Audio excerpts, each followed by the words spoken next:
Excellent. Thank you all so much tonight for joining us in the meeting of the City of Tacoma Park City Council. I guess the clerk will need to call the roll and make sure we can convene. Can the clerk please call the roll? Mayor Searcy. Here. Councilmember Fulcher. Present. Councilmember Dabala. Present. Councilmember Gibson. Here. Councilmember Siemens. Councilmember Honzak. Present. Councilmember Small. Rock on. Councilmember Siemens, unfortunately, is a little under the weather today, and so he is going to get better, and then will join us in our meeting next week. And we're all wishing him a well recovery. So tonight, we don't have any changes to the agenda for this evening, but I am going to quickly run through the schedule for our next few meetings. So tonight, we will be covering a couple of items for the record: a proclamation recognizing the service of Kaylee De La Puente as the Executive Director of the Tacoma Langley CDA, as well as a proclamation of recognizing September as Suicide Prevention Awareness Month. We will also have a couple of work sessions tonight. One related to procurements, renewal of the police department contract with Axon Enterprises for fleet cameras, a library construction update, as well as an update from the Council Finance Subcommittee on the FY 2025 budget schedule. Just as a note for folks, we will have a closed session on Thursday, September the 21st. The vote will be at 6:30. The City Council will vote to convene in closed session in order to meet with staff and the city's labor attorney to receive a briefing on and to discuss matters related to collective bargaining negotiations with the city's two unions.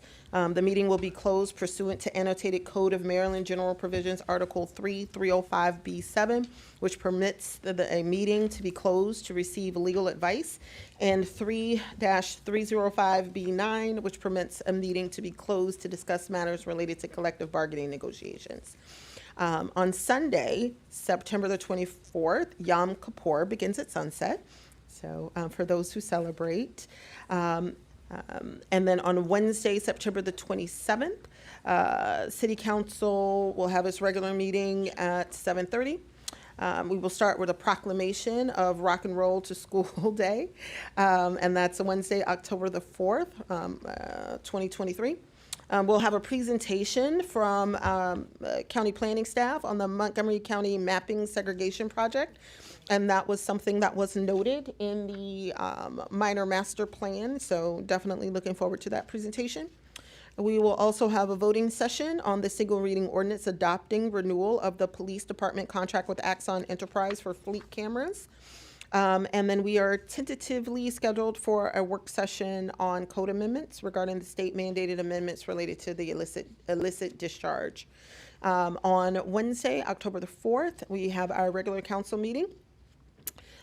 There's a couple of tentative items in October, one of which is, again, the first reading code amendments for the state mandated amendments related to the illicit discharge.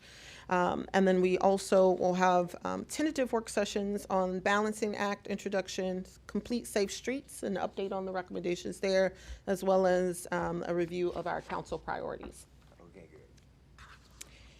All right, and so with that, we are going to get started with a couple of our... Mayor, I'm sorry, point of order. I did want to note that I wasn't able to participate in the vote last week because of my illness. I just wanted to know that technically I would have probably abstained, so it worked out.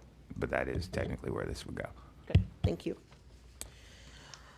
Okay, so we're going to talk through the for the record items. And the first item for this evening is a mayoral proclamation honoring the service of Kaylee De La Puente as Executive Director of the Tacoma Langley Crossroads Development Authority.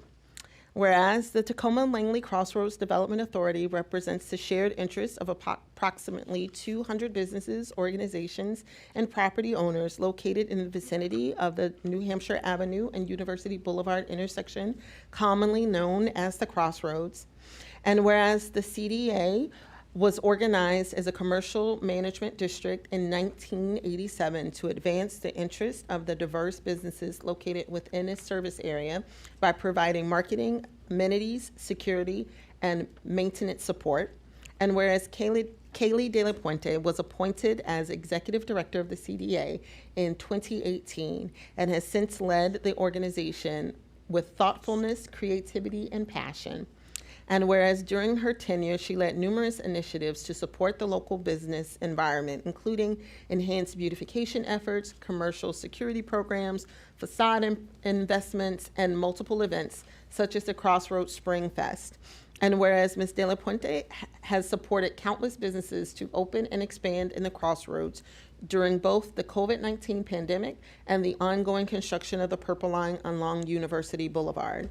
And whereas under the leadership of Ms. De La Puente, the CDA has served as an invaluable economic development services partner for the city of Tacoma Park. And whereas Ms. De La Puente has ended her tenure as executive director as of September 1st, 2023, therefore I, Talisha Searcy, Mayor of the City of Tacoma Park, Maryland, on behalf of the council, staff, and residents, hereby express appreciation for the work of Kaylee De La Puente as Executive Director of the Tacoma Langley Crossroads Development Authority and wish her continued success in her future endeavors.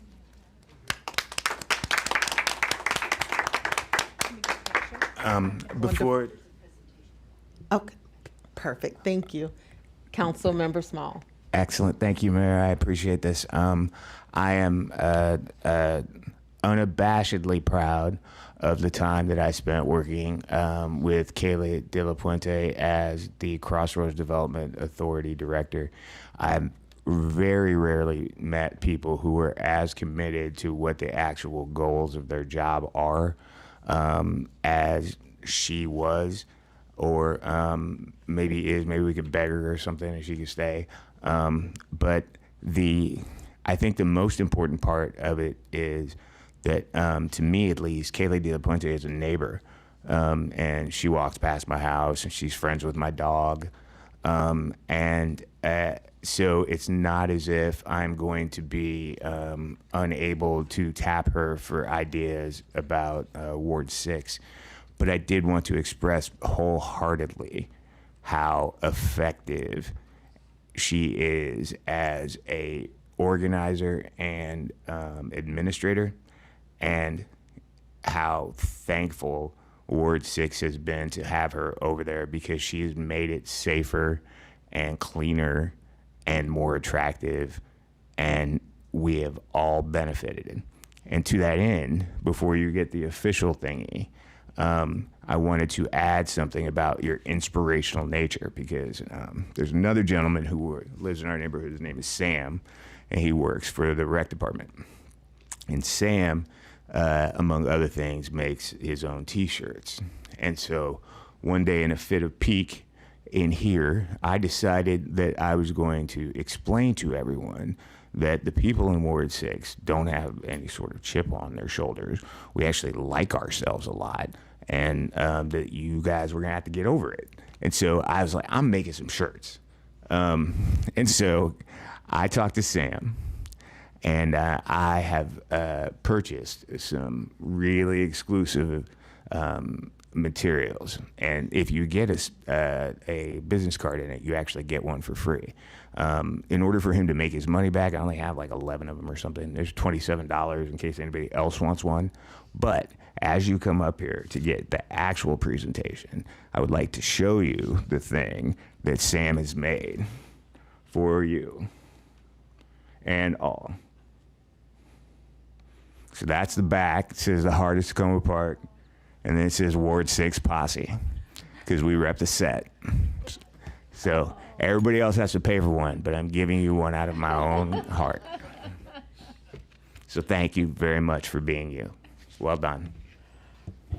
Well, we're going to invite you up to take a photo and all of that good stuff, but I do want to take the opportunity to love on you a little bit more. Folks may not realize, but when I first started as Ward 6 council member, we had to hire someone for the CDA, and Kaylee dealt with all of us trying to figure out how to actually do that because we didn't have a board. Our board was down to bare bones. We didn't have board members, to the point where myself and former council member Fred Schultz and one of the Crossroads property management reps had to try to figure out how to hire someone to take over the CDA. And I cannot tell you how grateful I am for the decision that was made in bringing you on. Not only are you engaging and connect with the business owners, but you revitalize the board in a way that I was told had not been realized in a very long time. To not only start from very little activity to get to the point where we have a full board and an active board at that, to talk to any business owner. And I say, well, have you talked to Kaylee? Oh yeah, no. We've talked to Kaylee. Like, we know, we've met with her, she's great.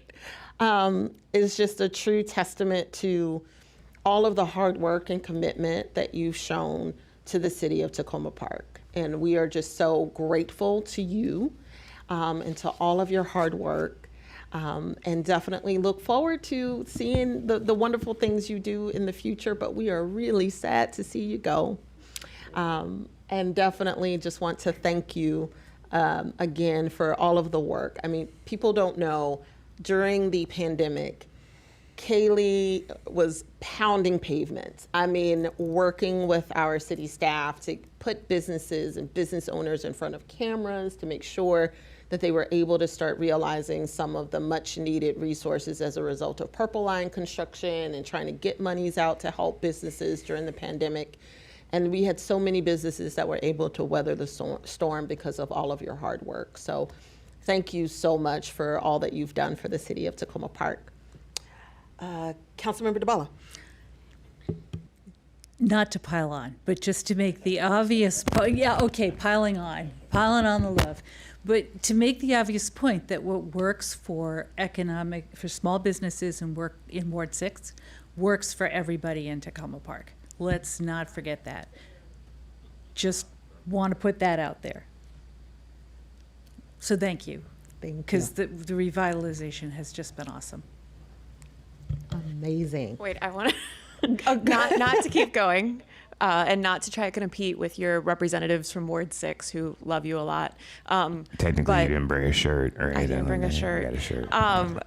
So I was thinking about how lovely the street festival was last time I went, and I was thinking about the ribbon cutting, and I actually thought we had already, I knew what everybody was going to say. And so when I saw it on the agenda, I was like, didn't we do this last week? Because in my head, I knew how much everybody loves all the work that you've done. So thank you very much.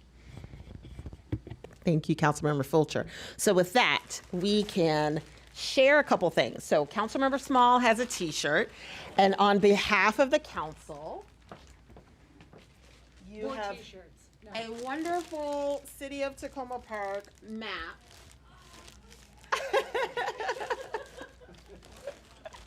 To go up with the motor cat memorabilia. And so with that, if folks would like to join as we take a picture.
So, next on the agenda is our second proclamation in recognition of Suicide Prevention Awareness Month. And I hope I didn't accidentally give out. Okay, never mind. We'll be fine. Whereas September is National Suicide Prevention Awareness Month, and whereas suicide is a major public health concern in the United States and is among the leading causes of death, and whereas in 2020, suicide was the 12th leading cause of death overall in the United States, the third leading cause of death for youth ages 15 to 24, and the second leading cause for those ages 25 to 34. And whereas evidence shows that providing support services, talking about suicide, reducing access to means of self-harm, and following up with loved ones are some of the actions we can all take to help others. And whereas the 988 Suicide and Crisis Lifeline is a national network of local crisis centers that provides free and confidential emotional support to people in suicidal crisis or emotional distress 24 hours a day, 7 days a week. Now, therefore, I, Talisha Searcy, Mayor of the City of Tacoma Park, Maryland, on behalf of the City Council, do hereby proclaim September 2023 as Suicide Prevention Awareness Month. Okay, thank you.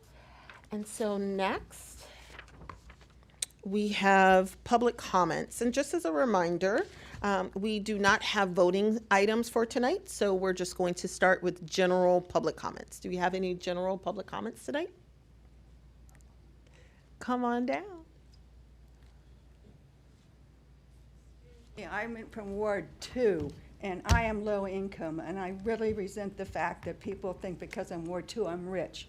I'm trying to live on $30,000 a year, and that's kind of tough, okay? My house almost got taken away from me because I paid my taxes late, or because I had a problem with SunTrust turning into Truist. And I just want to let you all know that we're suffering, and we're mostly becoming upper wealthy white people moving in, they're displacing my black neighbors. My son is biracial, so it's very important personally to me. And economically, there's my friend who worked 50 years for this city. She is struggling to survive in Tacoma Park, and it's not. You're turning into like I mean, my sister's a Trump supporter, so I don't get any help from my family. So I'm sorry for him begging. I really apologize for begging here because your family's supposed to help you. But my sister is a Trump supporter, and she thinks people who are born like my son they deserve what they got. And my son believes that now because of people like my sister. And I feel you feel the same way, most of you all. He deserves what he's getting, and he doesn't. Thank you. Thank you, Ms. Machui. Do we have any other general public comments this evening? Do we have any in the room? Do we have any virtual? Okay, wonderful. We can move on to council comments. Council Member Small. Thank you, Mayor. I just wanted to take this time to, first of all, acknowledge the fact that I am personally aware of the fact that there are pockets of hidden economic distress all over the place around here. And it was sort of supposed to be what I was going to talk about anyway. And I wanted to say that I am looking forward to the prospect of actually doing some actual legislating as a council person for this city. I would not cast aspersions on any particular person, but I would really just really surprised at the continuity of the process, in that it was sort of inconsistent and not even actually what was on decks. And I think that happens around here a lot. We seem to have a system that allows for a lot of people to say a lot of very vituperative things because of the effectiveness of the staff at making the trains run on time.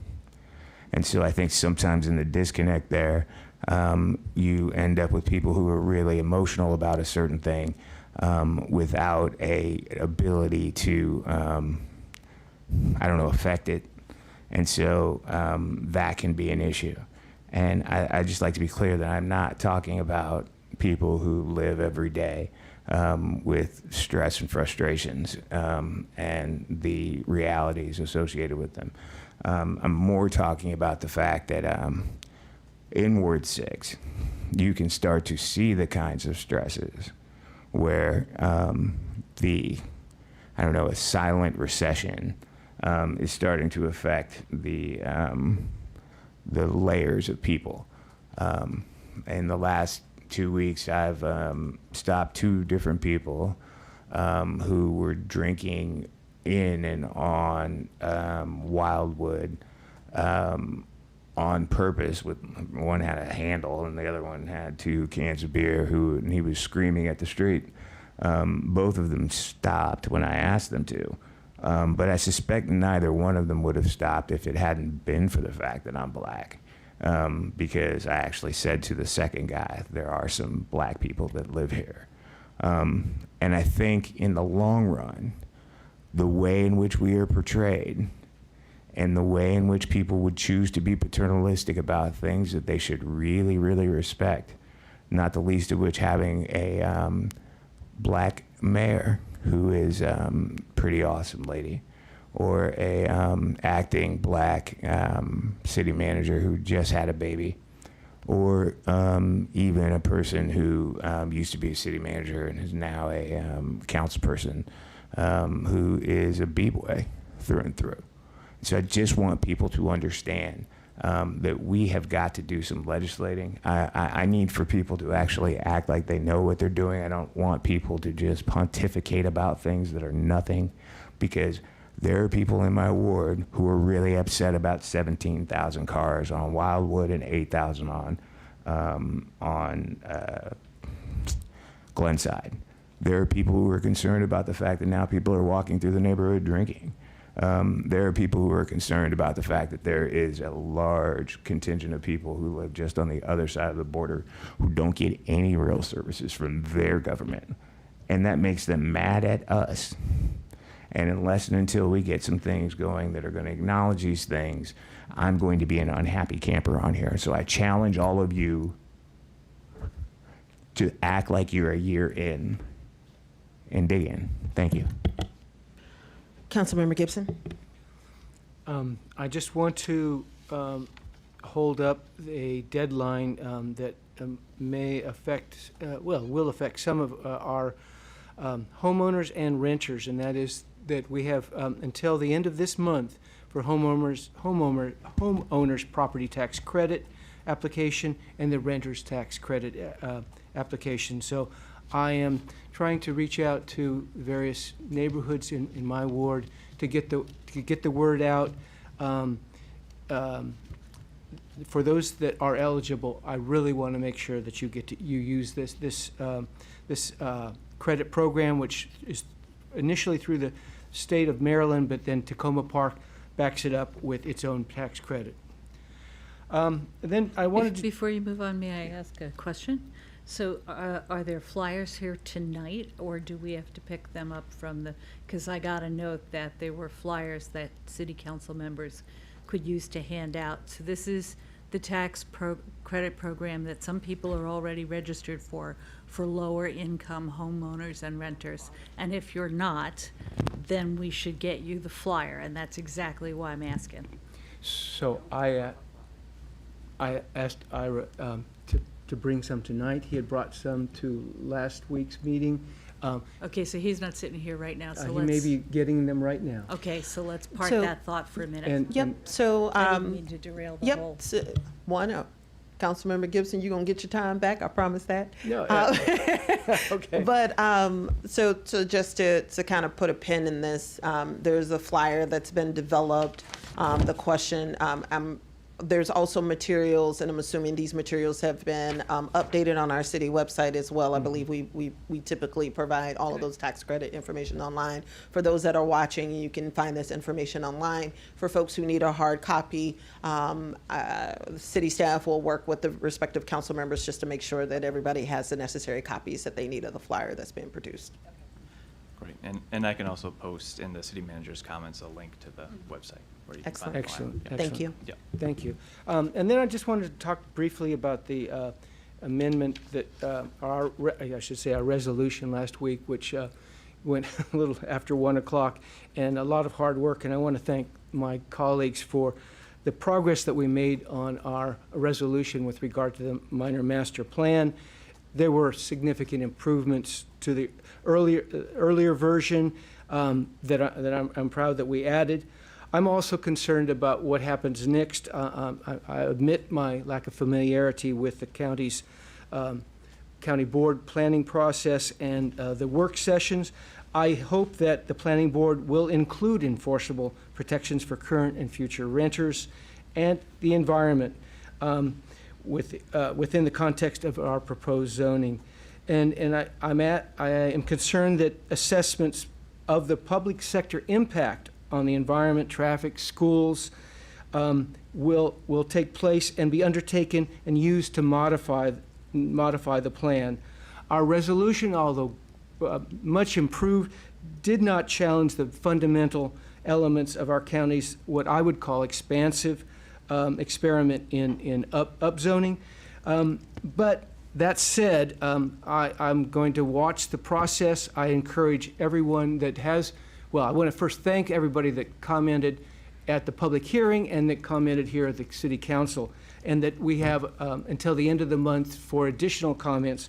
So please keep it coming, and let's carefully watch what the county board comes up, planning board comes up with, and it will come back to this City Council for a vote. And so I'm hoping that we will be prepared to take what, hopefully we'll be prepared to pass something that meets our goals. And I will leave it at that. Again, thanks for this council for moving the ball forward. It's now largely in the hands of the planning board and the working sessions, and I hope they'll do their job. Thank you. Thank you, Councilmember Gibson. Councilmember Fulcher? Thank you. So first of all, I want to remind people that right now the HCD department is taking in public feedback on the Maple Avenue connectivity project, because I don't want us to get too far into this and for people to forget that we're working on this. So they have a lot of dates on their websites that they'll be going throughout the community to get in-person feedback, but there's also a SurveyMonkey where residents can provide feedback online if that's how you choose to do it. I want to thank A Cat's Life Rescue. I went to a fundraiser for them on Saturday in Ward 1 where people were filling out applications to adopt cats, which was really exciting to see. Yesterday, I attended the Hate Bias Reporting Forum, which I was really excited. The superintendent for Montgomery County, Dr. Monifa McKnight, was there, talking about the work that she's doing in our school system. I got there a little bit late, so I did not hear the county executive speaking.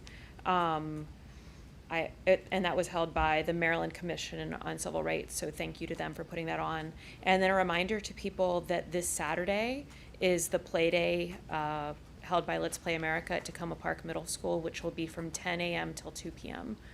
And then I just want to kind of, talk about a parallel between some of the stuff that I've seen going on here and an experience that I had in Girl Scouts. My daughters and I attend a Girl Scout camp, and I would see popular people getting clapped for and cheered on by other popular people. And it made my daughter feel really uncomfortable to hear some people getting cheered for and some people not.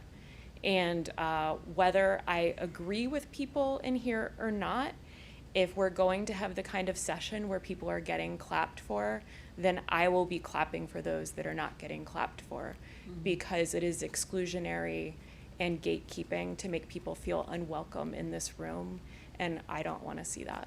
So please do not think that my clapping means that I necessarily agree with somebody. It means that I support their right to be here, to be talking to us. So thank you. Thank you, Councilmember Fulcher. Councilmember DeBala? I'm going to take this in a slightly different direction. So I attended two one regional and one national event this week. I spent the day yesterday with the National League of Cities on Capitol Hill, visiting on behalf of the 19,000 local governments nationwide, to talk about appropriations for this year and the impact of a budget shutdown on local governments. Everything from ARPA money on through to residents who don't get federal checks, to people who live in subsidized housing. I mean, the list goes on. So just wanted to let everybody know that happened yesterday, and including Senator Cardin's office. So that was great. And today, both Councilmember Fulcher and I sat through the Transportation Planning Board meeting. The points that I want to bring up are two. One is that there was a rundown of federal transportation and climate grants that are available, with slides and links, and two jumped out at me. One is a Safe Streets grant that's coming up, availability, that I would like to talk to Councilmember Smaller about. And another is energy efficiency community development block grants. We're finally there. Last thing on TPB.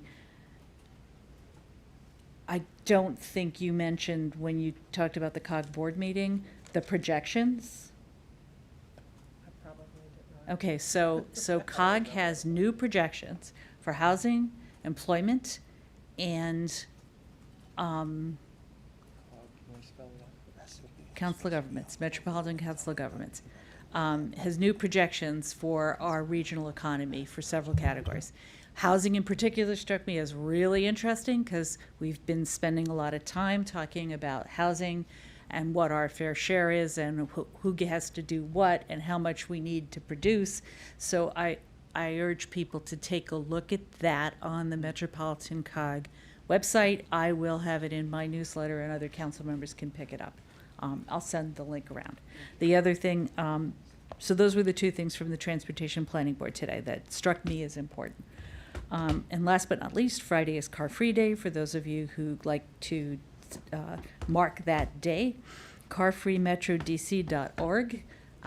There's prizes, there's all sorts of fun, but mostly it's an opportunity to try taking the bus or walking or riding a bicycle or an e-bike, however else you need to get around that's not a single person vehicle.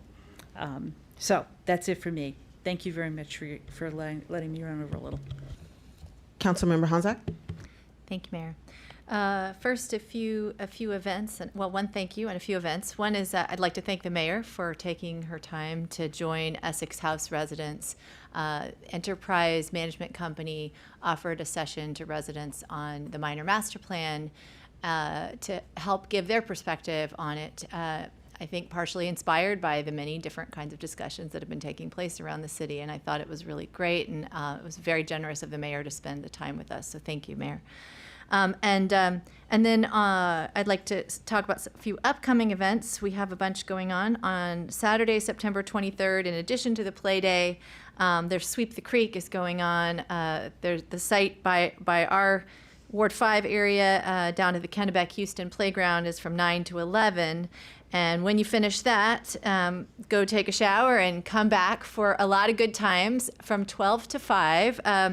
Councilmember Siemens introduced me to the Maple Community Association, which is a really cool group that's been doing celebrations and trying to expand their work here in all of Tacoma Park. The founder of the organization, actually both of them are grew up on Maple Avenue and have mothers and other family members who still live here. And the whole board is just a really cool group of people. And they're putting on this event from 12 to 5 p.m., free hot dogs, hamburgers, veggie burgers, and there'll be DJ music and some moon bounces. So it should be a lot of fun. And also, I want to put in a plug for the September series that one of my residents helped to inspire and organize, and got collaboration from Rhoda Movements as well as from the City of Tacoma Park Library up in Totley Fraser Park on the north end of the city. Increasingly, we're getting more people showing up Tuesday mornings, 10:30 a.m. in the month of September. The next one will be this Tuesday at 10:30 with Miss Katie from the library. And then they'll close out on September 30th, which is a Saturday at 10:30 with another fun, family-friendly event. And then I'd like to give a quick update, if I may, on COG. I attended the annual forum for the Chesapeake Bay and Water Resources Policy Committee. It was a really exciting meeting. It was the first time that we met in person. And I thought it was just a jam-packed meeting with a pretty incredible cast of speakers who I learned a lot from. But some of the highlights were that we dove in on the implications of PFAS compliance in particular. And I know this is actually an issue that's really close to the hearts of several people in my particular ward. I don't know if it is in some of yours. I suspect it is. But one of the things that I thought was very interesting was that the speaker from WSSC specifically said they'd measured levels of PFAS in a bunch of different water bodies around the area, but our drinking water that we are drinking here is, quote, relatively low in PFAS. I hope this is somewhat of a comfort. I said relatively low compared to what? It's a tricky question to answer, so I invite you to, reach out to me and I'll connect you with the experts who can really speak to that. But I think it is a little bit comforting to know it's a whole heck of a lot lower than some other places around the country that they were telling us about in magnitudes that are in the tens of thousands. And yet, in order to eliminate the PFAS from our existing water, estimates right now, WSSC estimates, are that it's going to be $1 billion before you even account for annual operation expenses. And at the moment, there is only, to their knowledge, $18 million set aside for the purpose. And they've got 3 years to come into compliance, but it sounds to me, based on current projections, I'd like to be more optimistic, but that they are going to probably need some kinds of extension unless something changes dramatically. And then we celebrated the retirement of 2 long-term members, Jay Davis of Greenbelt and Penelope Gross of Fairfax County, in case any of you out in the environment field know them. They were founding members, been there for about 25 years, and we heard some fantastic stories from Pennsylvania to West Virginia and down to our watershed, putting into perspective, what's happening upstream from where we live and how all of that trickles down to affect us. And in particular, the head of the regional area for the EPA told us some stories about Pennsylvania farmers and how much smaller their farms are relative to the other surrounding states like Maryland and Delaware. He said, where there are about 5,000 farms in Lancaster County, I think I have that right. I might be off actually, but the interesting part was that the number of farms that fit in Lancaster County is the same number that we have in the whole state here. So it really put things into perspective about kind of how farming happens and the resourcing that is required to really leverage all the way up to the state level the kinds of changes that are necessary in order to make sure that upstream of us water is staying cleaner, and that once it gets to us, it changes the whole equation for what we have to solve for downstream. So anyway, hope that's interesting and helpful to folks to get that debrief. Thank you. Thank you, Councilmember Honzak. I have a Councilmember question Small. for Councilmember Honzak. Is the information that you have about the water the same as the information that I may potentially have? Because it's my understanding that we have coliform and sometimes we have E. coli because there's an exposed PVC sewer line in the creek. So I'm curious about whether or not you're talking about 2 separate things or not. Well, so the PFAS is a different component of that, so I didn't even speak to that. So no, when I say it's relatively low, it's not about E. coli and other kinds of bacteria that are in the water. We didn't discuss that aspect at this particular meeting, but that's also a really important issue. Thanks. Great, thank you. A number of things that are happening. So first, I want to thank our HCD staff and all of our staff. City TV, staying up till 1 a.m. and then having to turn around the next day to do the satellite public hearing on Thursday. HCD staff have been working tirelessly. Ira was right there with me the whole hearing. So I do want to thank all of the city staff that supported us with the public hearing last week and the testimony and having the first ever kind of satellite location for folks to provide comments. I also want to thank my colleagues. I mean, it was a long, long night, but I think we ended in a good place. For folks that are interested in the written version of the testimony that I provided on behalf of the city during the public hearing, that's available on the city's website. So if folks need to share that with their constituents, that is available online. Just in terms of next steps. So the public record closes on September the 30th. So it's at the end of the month. And again, I do want to encourage folks to send in those written comments. We should expect for work sessions to not begin until mid to late October, just because the county planning staff will need to go through all of the comments, reconcile, and kind of pull out themes and responses and do that aspect of their job before moving forward to the planning board. But I'm sorry, September 30th? Mm-hmm. So the big thing for folks, though, to keep in mind is that deadline that's fastly approaching. And so I do want to encourage residents to submit those written comments.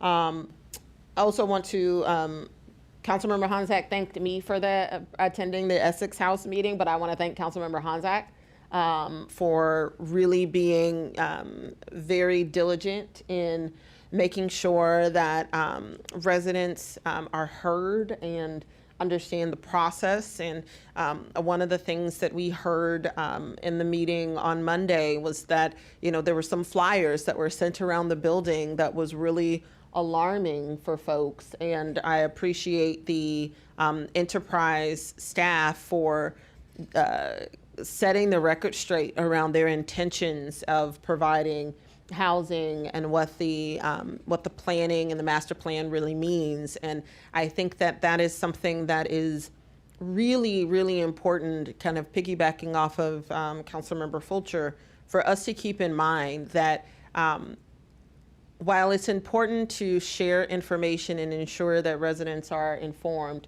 it's not helpful to pass around propaganda, particularly amongst residents that are the most vulnerable and may have language barriers, and to send around alarmist information that can lead them to believe that they're going to lose their home and it's going to be torn down and they're not going to have anywhere to live, when it's just factually not true.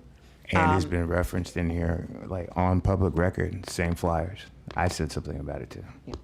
It's not helpful. It is actually, as a person who grew up under some tough circumstances, you're already stressed. And then to get a letter on your door and you don't fully understand what's going on, to get a letter or a flyer saying your home is going to go away, is adding to an already stressful situation, especially if it's not factually accurate. So I do appreciate the enterprise staff who stayed and really tried to help residents to understand and set the record straight, and acknowledge that they saw some of those flyers and were a little disturbed by them because it wasn't factual.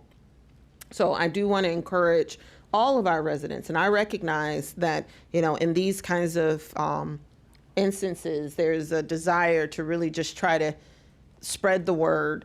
But I think we all are responsible that when we're when we're spreading information, that we do our due diligence, just as residents in the city of Tacoma Park that we're trying our best to make sure that it's factual information and that we're not inciting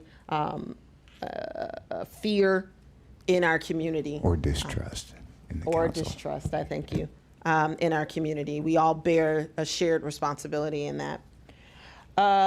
So another thing, got a chance, last weekend was pretty packed. I went to the Washington Adventist University Visionaries Gala. It was a wonderful event. I want to thank the students and faculty and Dr. Spence for welcoming me, Councilmember Siemens and I with open arms. Had a chance to chat with Steve Francis. So that was also awesome.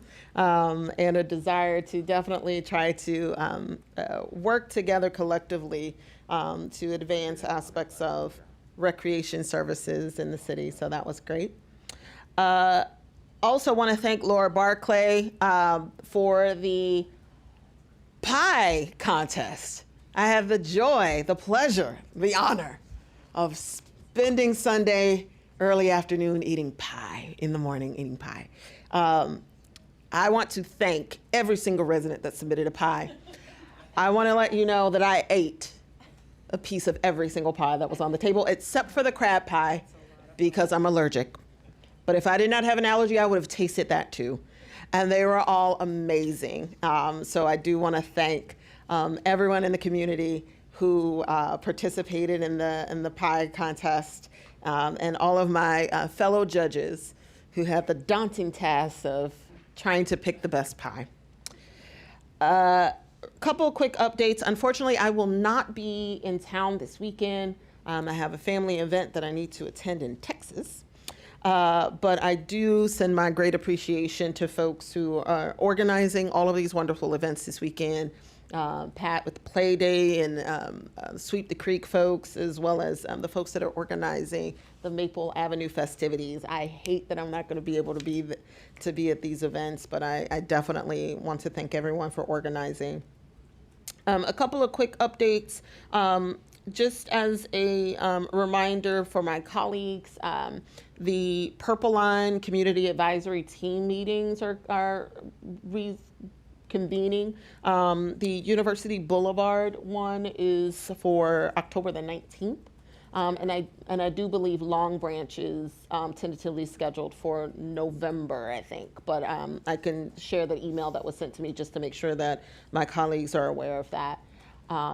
And we also, the New Hampshire Gardens Community Association is having a meeting on Thursday at 7.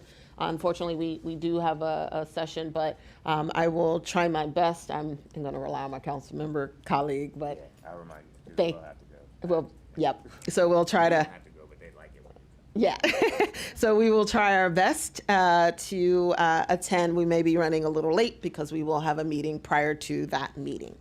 And that is all that I have to drone on about. And with that, I will turn things over to our acting deputy city manager, Mr. Bodick. All right, thank you, Mayor. I do have a few updates to come through from staff, but I'll try and be quick. The Recreation Department offices will be moving to the new library this coming Monday, September 25th. In preparation of the move, the offices will be closed on Thursday and Friday through Wednesday, September 27th, and resuming normal office hours on Thursday, September 28th. Part-time staff will continue to answer department phone lines and attend to patrons at the front desk of the community center and respond to emails periodically throughout the move. But for urgent matters, we'll be posting phone numbers on the city's website, and they'll be in the city manager comments when those are posted. Montgomery College Facilities Master Plan public meeting is on September 28th at 6:30 p.m. The Facilities Master Plan reviews the conditions of existing facilities and defines the college's future needs outlined in the college's strategic plan. Further information about current Facilities Master Plan with virtual details will be posted in the city manager comments when those go up tomorrow. Film screening will be here in the auditorium September 29th. Film screening of Dancing Joy. It's a celebration of music and dance. A film crew traveled 56,000 miles to 4 continents to film local dance troupes performing traditional dances to Ode to Joy from Beethoven's Symphony No. 9. So That will be interesting. Rent reporting. The City of Tacoma Park rent reporting for 2023 is now open. All owners of rental licensed properties should have received a mail notification with rent reporting instructions. The deadline for submission of rent reports is September 30th. As already mentioned, Tacoma Park Minor Master Plan to be included in the official record for any submitted testimony. I just wanted to add to what the mayor already stated. The testimony must include your mailing address and the date of the public hearing, September 14th, 2023. The city webpage has all this information available. The draft of the City of Tacoma Park's Public Space Management Plan is currently available for review on the city's website. Next Wednesday, September 27th, from 6 to 7:30 p.m., the Planning and Development Services Division will host a community workshop to explore the newly proposed decision-making tool in the draft plan. There's a couple of RFQs that have just been released by HCD to support the city's tenant opportunity to purchase policies. The first RFQ seeks responses from qualified nonprofit and mission-oriented for-profit developers with strong affordable housing track records and demonstrated experience in acquiring, owning, operating, rehabilitating, and developing quality rental and/or homeownership housing with affordability covenants. The second RFP will seek qualified nonprofit technical assistance providers to assist local tenant associations with organizing and identifying the feasibility of purchasing their properties through the tenant opportunity to purchase process. And those will remain open through January 24.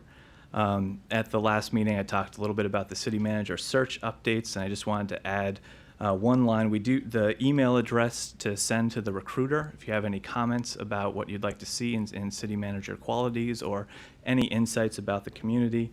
That email address is tacomaparkcitymanager@govhrusa.com.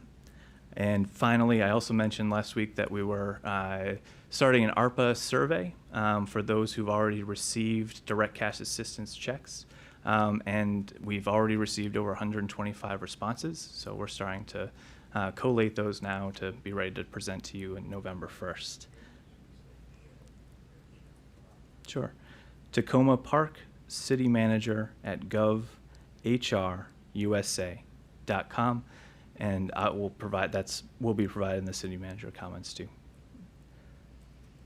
All right, that's all I've got. Thank you so much, Mike. Thank you so much. All right, so we can move into our work sessions. So the first item is the renewal of the police department contract with Axon Enterprises for fleet cameras. I will turn things over to our acting deputy city manager to see if there's any background or information that would be helpful for the council. Yeah, so I think it's pretty well outlined in the memo that was provided with this agenda item. I just want to say this is a very important element to the city's commitment to 21st century policing and community policing, particularly in transparency and accountability. You'll also notice that the price tag it's $75,000 for year one, and it's a 5-year term with a slightly increasing price every year. This was part of the FY24 budget, and is fully budgeted for the year. And one of the, you might think, geez, that's a high number for dashboard cameras. A huge component of this are our record retention requirements and the data storage and cloud storage costs that go with keeping and retaining a huge, data set that comes with these. And Axon is a leader in the field in camera technology. They also provide our body cams, and it makes it very user friendly. The way you can immediately upload to the cloud for our officers, so they're not coming back and having to do a lot of direct swapping. So that's the item on your agenda. It's as a work session, and if approved, we'll move forward at the next meeting with an ordinance, single reading ordinance. Colleagues have That's any right. questions? Councilmember DeBala? Yes, thank you. I read the materials you handed out to us, and I had one or two questions. So, do we know how much the contract was for the last 5 years? I'm assuming it was a whole lot less because there's been a lot of inflation, but just for the record, what were we paying Sure. 5 years ago? Do we know? I don't know the answer to that, but we do have Michelle online. I don't know if she's ready. Do you mind chiming in if you know the answer? I can actually look that up for you. Okay, great. Thank you. Yeah, I can look that up for you. That last 5-year contract was made up by my predecessor. Mm-hmm. And obviously, there have been a lot of cost increases over the past 5 years. Technology especially has gone up in price with various shortages and chip shortages. So I don't know While if I have. you're looking, I'll just note that this package has so much more than what we got 5 years ago. Exactly. The technology has increased exponentially. The quality of the video, the different features that it has, everything has really improved over the past 5 years. So this is going to be a big upgrade to what we had 5 years ago. The other thing while you're looking that up is the renewal will include the upgrade of the camera system in all vehicles. Do we need know about how many vehicles that is? I believe it's around 30 vehicles is what we're looking at. Yeah, that sounds Because familiar. obviously, from- obviously, like our command staff vehicles are not equipped with the cameras. Our detective vehicles, covert vehicles are not equipped with the cameras at this time.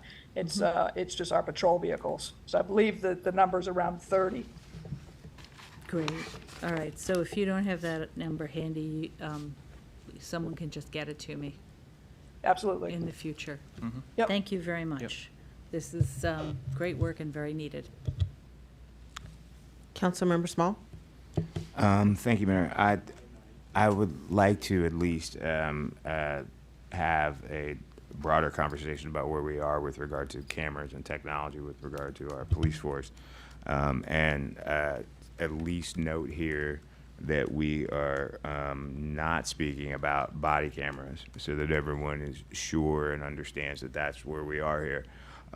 One of the things about this area that's complicated is that the cameras on cars have been proven to be really effective, but cameras on people have been complicated, and I know we've had complicated conversations as a body previous to this iteration on that subject. I was just wondering if we could discuss a little bit about where we are on the effectiveness of having the car cameras and what additional benefits the additional features are going to give. Maybe a idea about how long an interaction occurs, an interaction that's been documented or something. I'd appreciate that. Thanks, Andrea. Okay. Yeah. Michelle, do you have any feedback on that, on Councilmember Small's question? Yeah, so as far as the upgrades that we're looking at to the new cameras, they have the ability to have remote access so that we can actually view live feed of an incident, which would be very helpful during critical incidents. The interior cameras that we have now are more, the vehicles are equipped with 2 cameras, one viewing the exterior and one the interior, so that it covers what's happening inside the vehicle, which is essential if we're doing prisoner transports. Right now, the interior vehicles are IR. The new cameras will actually have full daytime color video.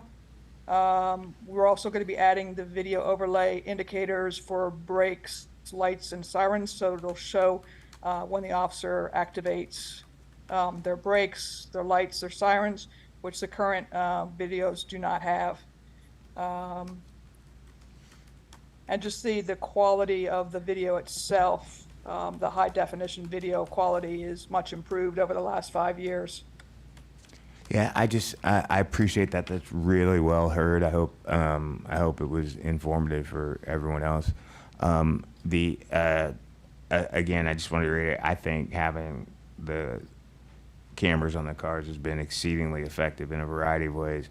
The complications of body cameras are a whole different story, and so I appreciate the fact that we are at least upgrading the technology where we know the technology will be effective. Right, and the other benefit that we have to having the same company for the body cameras and the in-car cameras is that they do sync together. So that if an officer activates his body camera in the vicinity of other cameras, whether that be body cameras or in-car cameras, it'll send a signal to those other cameras to start recording, even if the officer doesn't activate their own in-car camera. So that's kind of a benefit, so that the officer in a high stress situation doesn't have to think about activating their cameras. It will do it automatically as soon as somebody activates it. Great. Councilmember Fulcher? I just have a quick question, which is probably for Lieutenant Holmes. Other than citizen complaints, is there anything that the cameras have been used for in the past, or that you plan to use them for in the future? Well, obviously, different incidents that are captured on the cameras, both body cameras and in-car cameras, are used in court proceedings. The state's attorney's office has access to obtain those videos if they need to use them to present as evidence in court.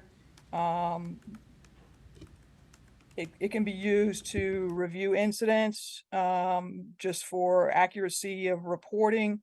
But obviously the citizen and officer interactions are a major component of having all the cameras.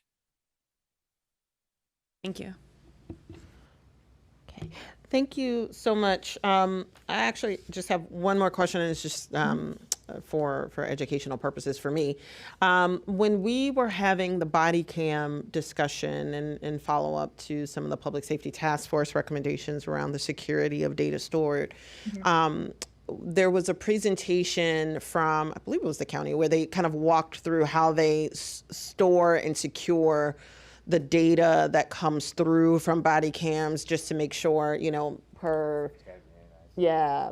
Councilmember Small's point around, information tampering and things of that nature. So it sounds like the car cameras can sync with the body cams, and that means we also will have increased storage capacity, but the overall security of that data that's stored would still be handled in a similar way, right? Where it's basically like a data warehouse that's managed in large part by a third party, correct? Exactly. It's a secure database, and different personnel have different access to that data. So, for example, a regular patrol officer would not be able to go in and make any changes or delete any videos. They would be able to access and view their own videos, but that's basically the extent of what they would be able to do. It would require administrative rights to be able to do much more than that. So that there are different levels of security. Great.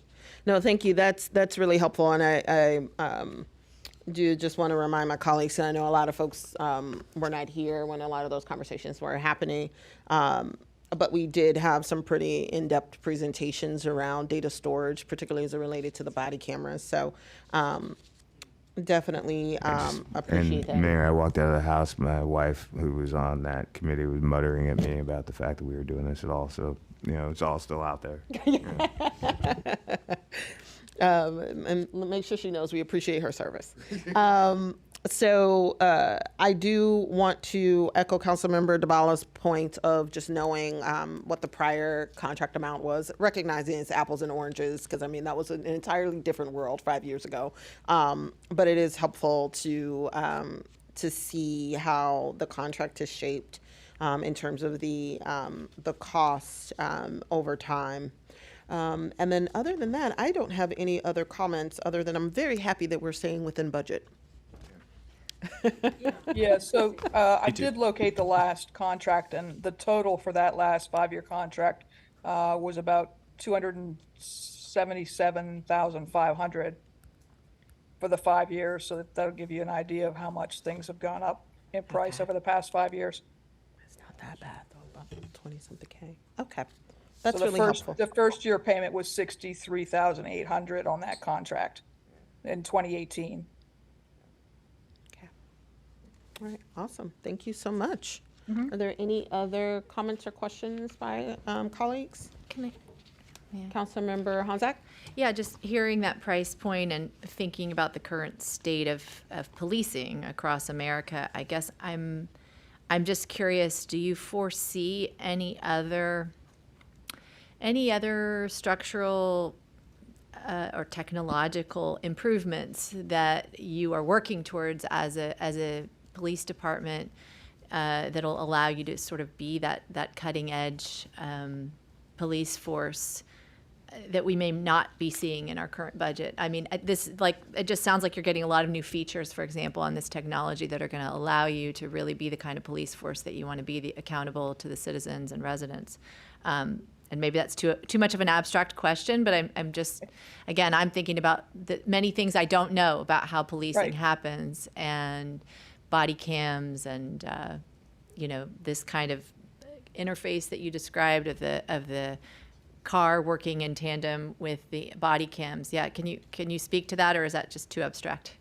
Sure. So what happens is that if, for example, one of the ways that the fleet cameras can be activated is when the officers turn on their emergency equipment, the camera is automatically activated.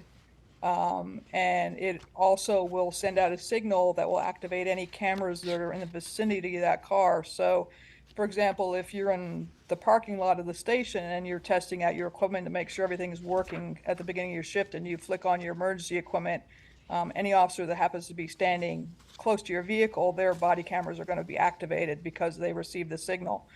So it's the same if they're on the scene of an incident and something happens and they have to activate their equipment. Once one piece of equipment is activated, if they're in vicinity of that piece of equipment, the other cameras will also be automatically activated, so that anyone have to think about it, which is helpful when you're in a high stress situation, because when you're dealing with that type of high stress situation, you might not automatically think, I got to turn my camera on. Thank you. Great. All right, seeing no more lights, just as a reminder for our colleagues, this will come back before council next week as a voting item. All right, so we're going to move on to our next item, and it is the library construction update. All right. Thank you, Mayor. Our library director will be guiding us through a short presentation, but you've seen some of the communications, and on the dais, city manager reports been talking about that we're getting extremely close to mobilization. And with that, I guess I will turn it over to Director Jones. Thank you.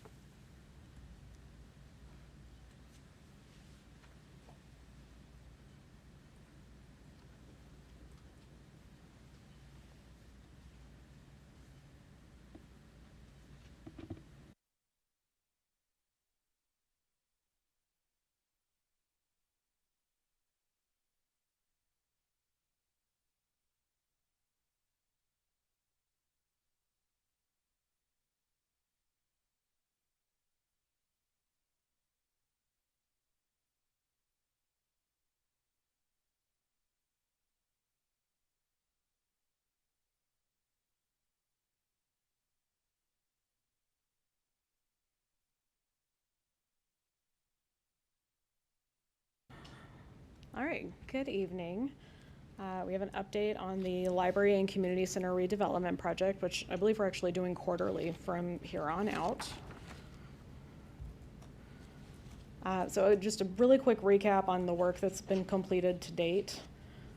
We've done the removal and storage of solar panels, the disconnection of gas and water utilities on site, hazardous materials abatement, interior demolition, the removal and storage of the community-created mosaic so that we can preserve it and reinstall it on the new building's facade, And then we also have completed the relocation of the library and computer center to 7505 New Hampshire Avenue so that we can provide continuity of service throughout this project.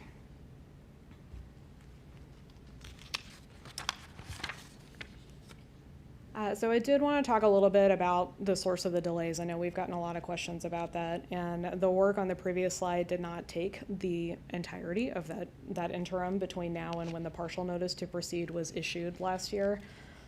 But in short, we've been held up with the permitting process. The Department of Permitting Services has been understaffed and delayed on a lot of projects. We are not the only organization that has been affected by delays. They also made some recommendations for design changes that required bringing the architects and the engineers back in with significant back and forth communication between organizations, which was kind of time intensive, despite our teams and our contractors being very responsive. It's just the back and forth takes some time. The most significant design changes were related to things like stormwater drainage, moving the transformer, things that we've heard concerns about and wanted to make sure that we were being responsive to. We've made a lot of changes. All requests from the DPS have been satisfactorily met. We're confident that those permits are going to be issued very soon. One more thing about actually resubmitting designs. Occasionally we had to go to the beginning of the queue when that happened, which could take up to 10 weeks just on its own. So those delays add up, and they added up quite a bit. So we did everything that we could, both to comply with their rules and procedures while also exerting pressure where we felt like we could. We are ready to go as soon as the permits are in hand.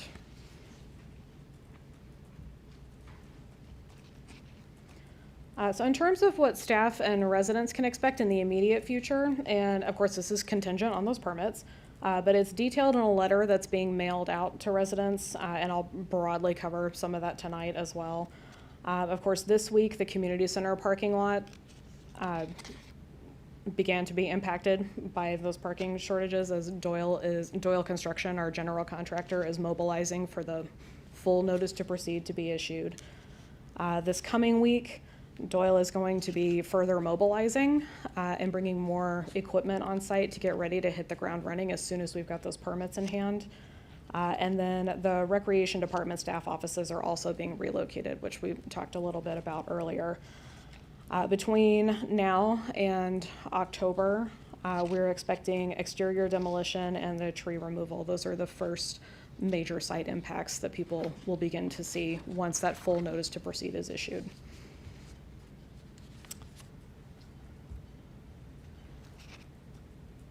After the site has been cleared, this is just kind of a extremely rough outline of how this is going to go. But Doyle Construction is going to prepare for utility and foundation work. They're going to get the new library building done first. This is fall 2023 through spring 2025 is our time frame that we're looking at right now. The library is the bulk of that 15 to 18 month window that we're looking at, and the last 3 months or so are going to be the recreation staff offices, public restrooms, new reservable meeting room, and finishing touches on the library and computer center. And then in spring 2025, we expect to relocate back to our home site and resume operations to residents and new facilities. And one other thing that I didn't put on the slide, but that we've kind of been discussing, particularly with Councilmember Dabala, we are looking into the possibility of doing a public art project that would likely come into play in early 2024 if we find a way to fairly and cost effectively pull that off.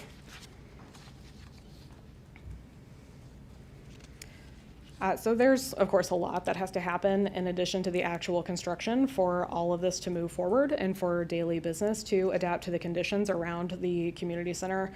And I've highlighted some key areas here of coordination that city staff are working on collaboratively to ensure that as many needs and contingencies as possible are considered. We're doing our best to mitigate disruption, but on a site this tight and in an area this busy, it is likely that those nearby will see and experience some impacts. So we're doing everything we can, and we want to thank everybody for their patience and just gently remind residents that there are a few different ways they can reach out if they believe that we have overlooked something. Email us, call us. Also, please feel free to visit us on New Hampshire Avenue. My contact information is going to be on the final slide for anybody's reference. But in the meantime, the areas that I've highlighted on this slide are coordination with schools. We are in contact with all of our neighboring schools to the site, and they've also been in contact with parents. The city's Safe Routes to Schools coordinator has been sitting in on the weekly meetings to make sure that all relevant knowledge is shared and passed along as necessary to school administration and hopefully on to parents. In terms of services at the community center that are going to stay here, and when in doubt, please contact the relevant department ahead of your trip over to the community center just to make sure that everything is going to be where and when you expect it to be there. But city administration is going to stay here. Housing and community development offices will stay here. The finance window, IT, the main reception desk, which includes passport appointments and also notary services. Those are all going to remain on site. And on the subject of service continuity, we've got pretty much every city department attending weekly meetings to coordinate all of our services and ensure as much availability of city services uninterrupted throughout this project as possible. There is a lot of due diligence that has gone on in the background to try to mitigate disruptions. Our planning office did a deep dive into options with bus routes. The recreation department looked at different ways to get people to New Hampshire Avenue after school. The library's been holding weekly programs at the middle school to make sure that we are maintaining a presence over here on this side of town in city buildings. And any idea that we have received from staff, from council, from residents has been given consideration and investigated. So I just want to make sure that people know that they've been heard, and we've tried to be as responsive as possible, even if we haven't necessarily been issuing out a release every time that we have looked into something. I want people to know that they've been heard. So there are some things out of our control, but I know how hard city staff have been working behind the scenes to try to make this as painless as possible. So this is the current site use plan, where I just want to point out a couple of things, including how access to this building that we're in currently is going to work. The parking lot is going to be one way between Philadelphia Avenue and Maple Avenue. We have to maintain 20 feet of clearance for emergency services, as well as a pedestrian walkway to avoid pedestrian detours around the site, which is extra walking time, so we're trying to cut that as much as possible. But that only leaves us enough space for one-way travel for cars. So that'll be one way between Philadelphia and Maple. The orange blocks at the top of the map are where people are going to be able to park that are visiting city services or the community center. During school drop-off and pickup times, we expect this to be in heavy use. Any opportunities to walk or use public transit to the community center is going to help keep traffic more manageable. So we thank people for thinking about that before they make their way over here. And I also want to note that a parking map should be going out with a community letter that's being sent through the mail.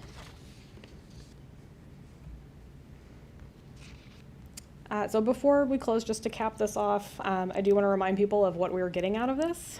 As a community, this project was designed with extensive resident and elected official input over a period of several years, with sustainability at the forefront. We are seeking LEED Gold certification, and we are taking every opportunity that we identify to make choices that will result in lower maintenance costs and healthier residents in the future. New infrastructure, including things like more effective HVAC equipment, is good for utility costs, but also the quality of services that we get, like cleaner and fresher air, more stable climate control, and hopefully toilets that don't get stopped up too often. COVID is still around too. I won't say that we're post-COVID, I think we're post-shutdown, but it is a post-shutdown world, and we want to take opportunities to make spaces more accessible for residents, including those that are immunocompromised. And that's where things like our HVAC system plays in, and usable spaces with literally more space around people to distance a little bit better.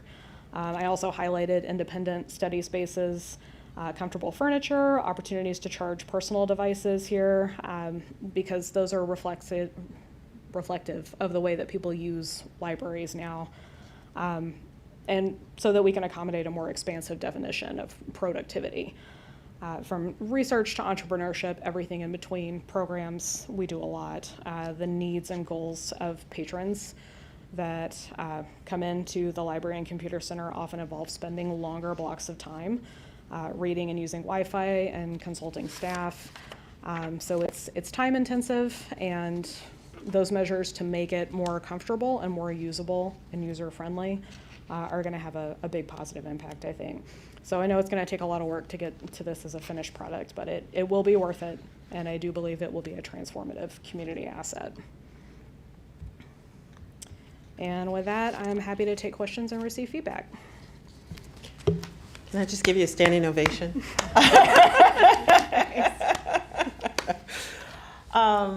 You know, I just want to open by, and I'll have questions later because I know everybody has their lights on, but I want to just say thank you to Director Jones. That's all I had too. I'm with you. I just say we don't have to be piling on. I'm with her. You have a hard job. What she said.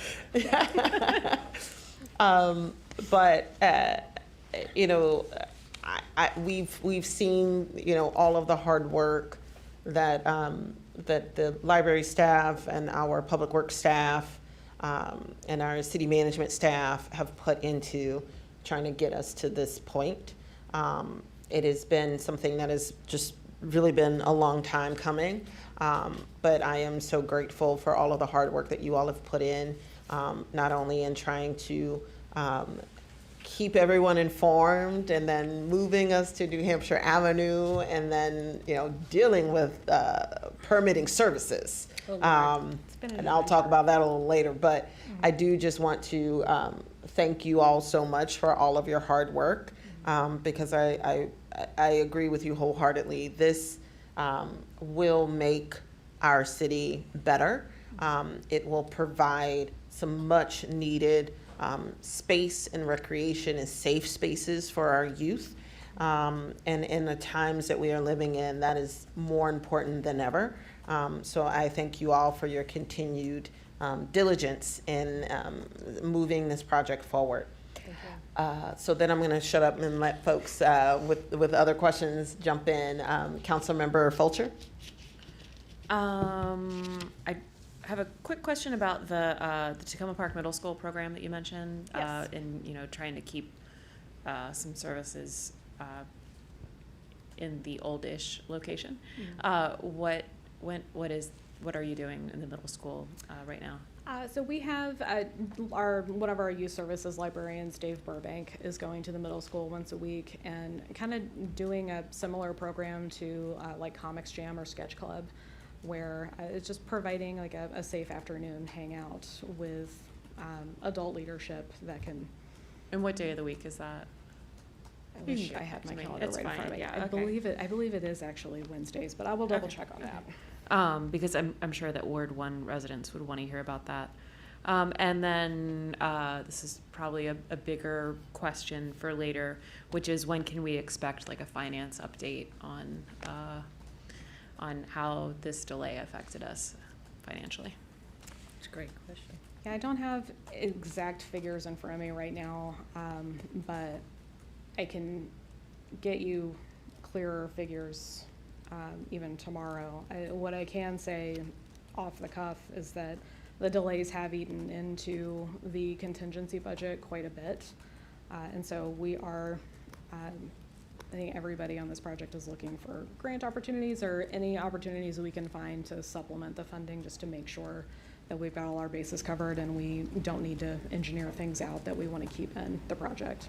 Yeah, we were talking before the meeting started, and if anybody has ever done a renovation project at their home, right? Like it is just hard, and you know, you're not doing anything wrong, It is just the nature of doing renovations. So I appreciate that you are choosing to stay here as an employee and not just being like, I'm out of here. So thank you.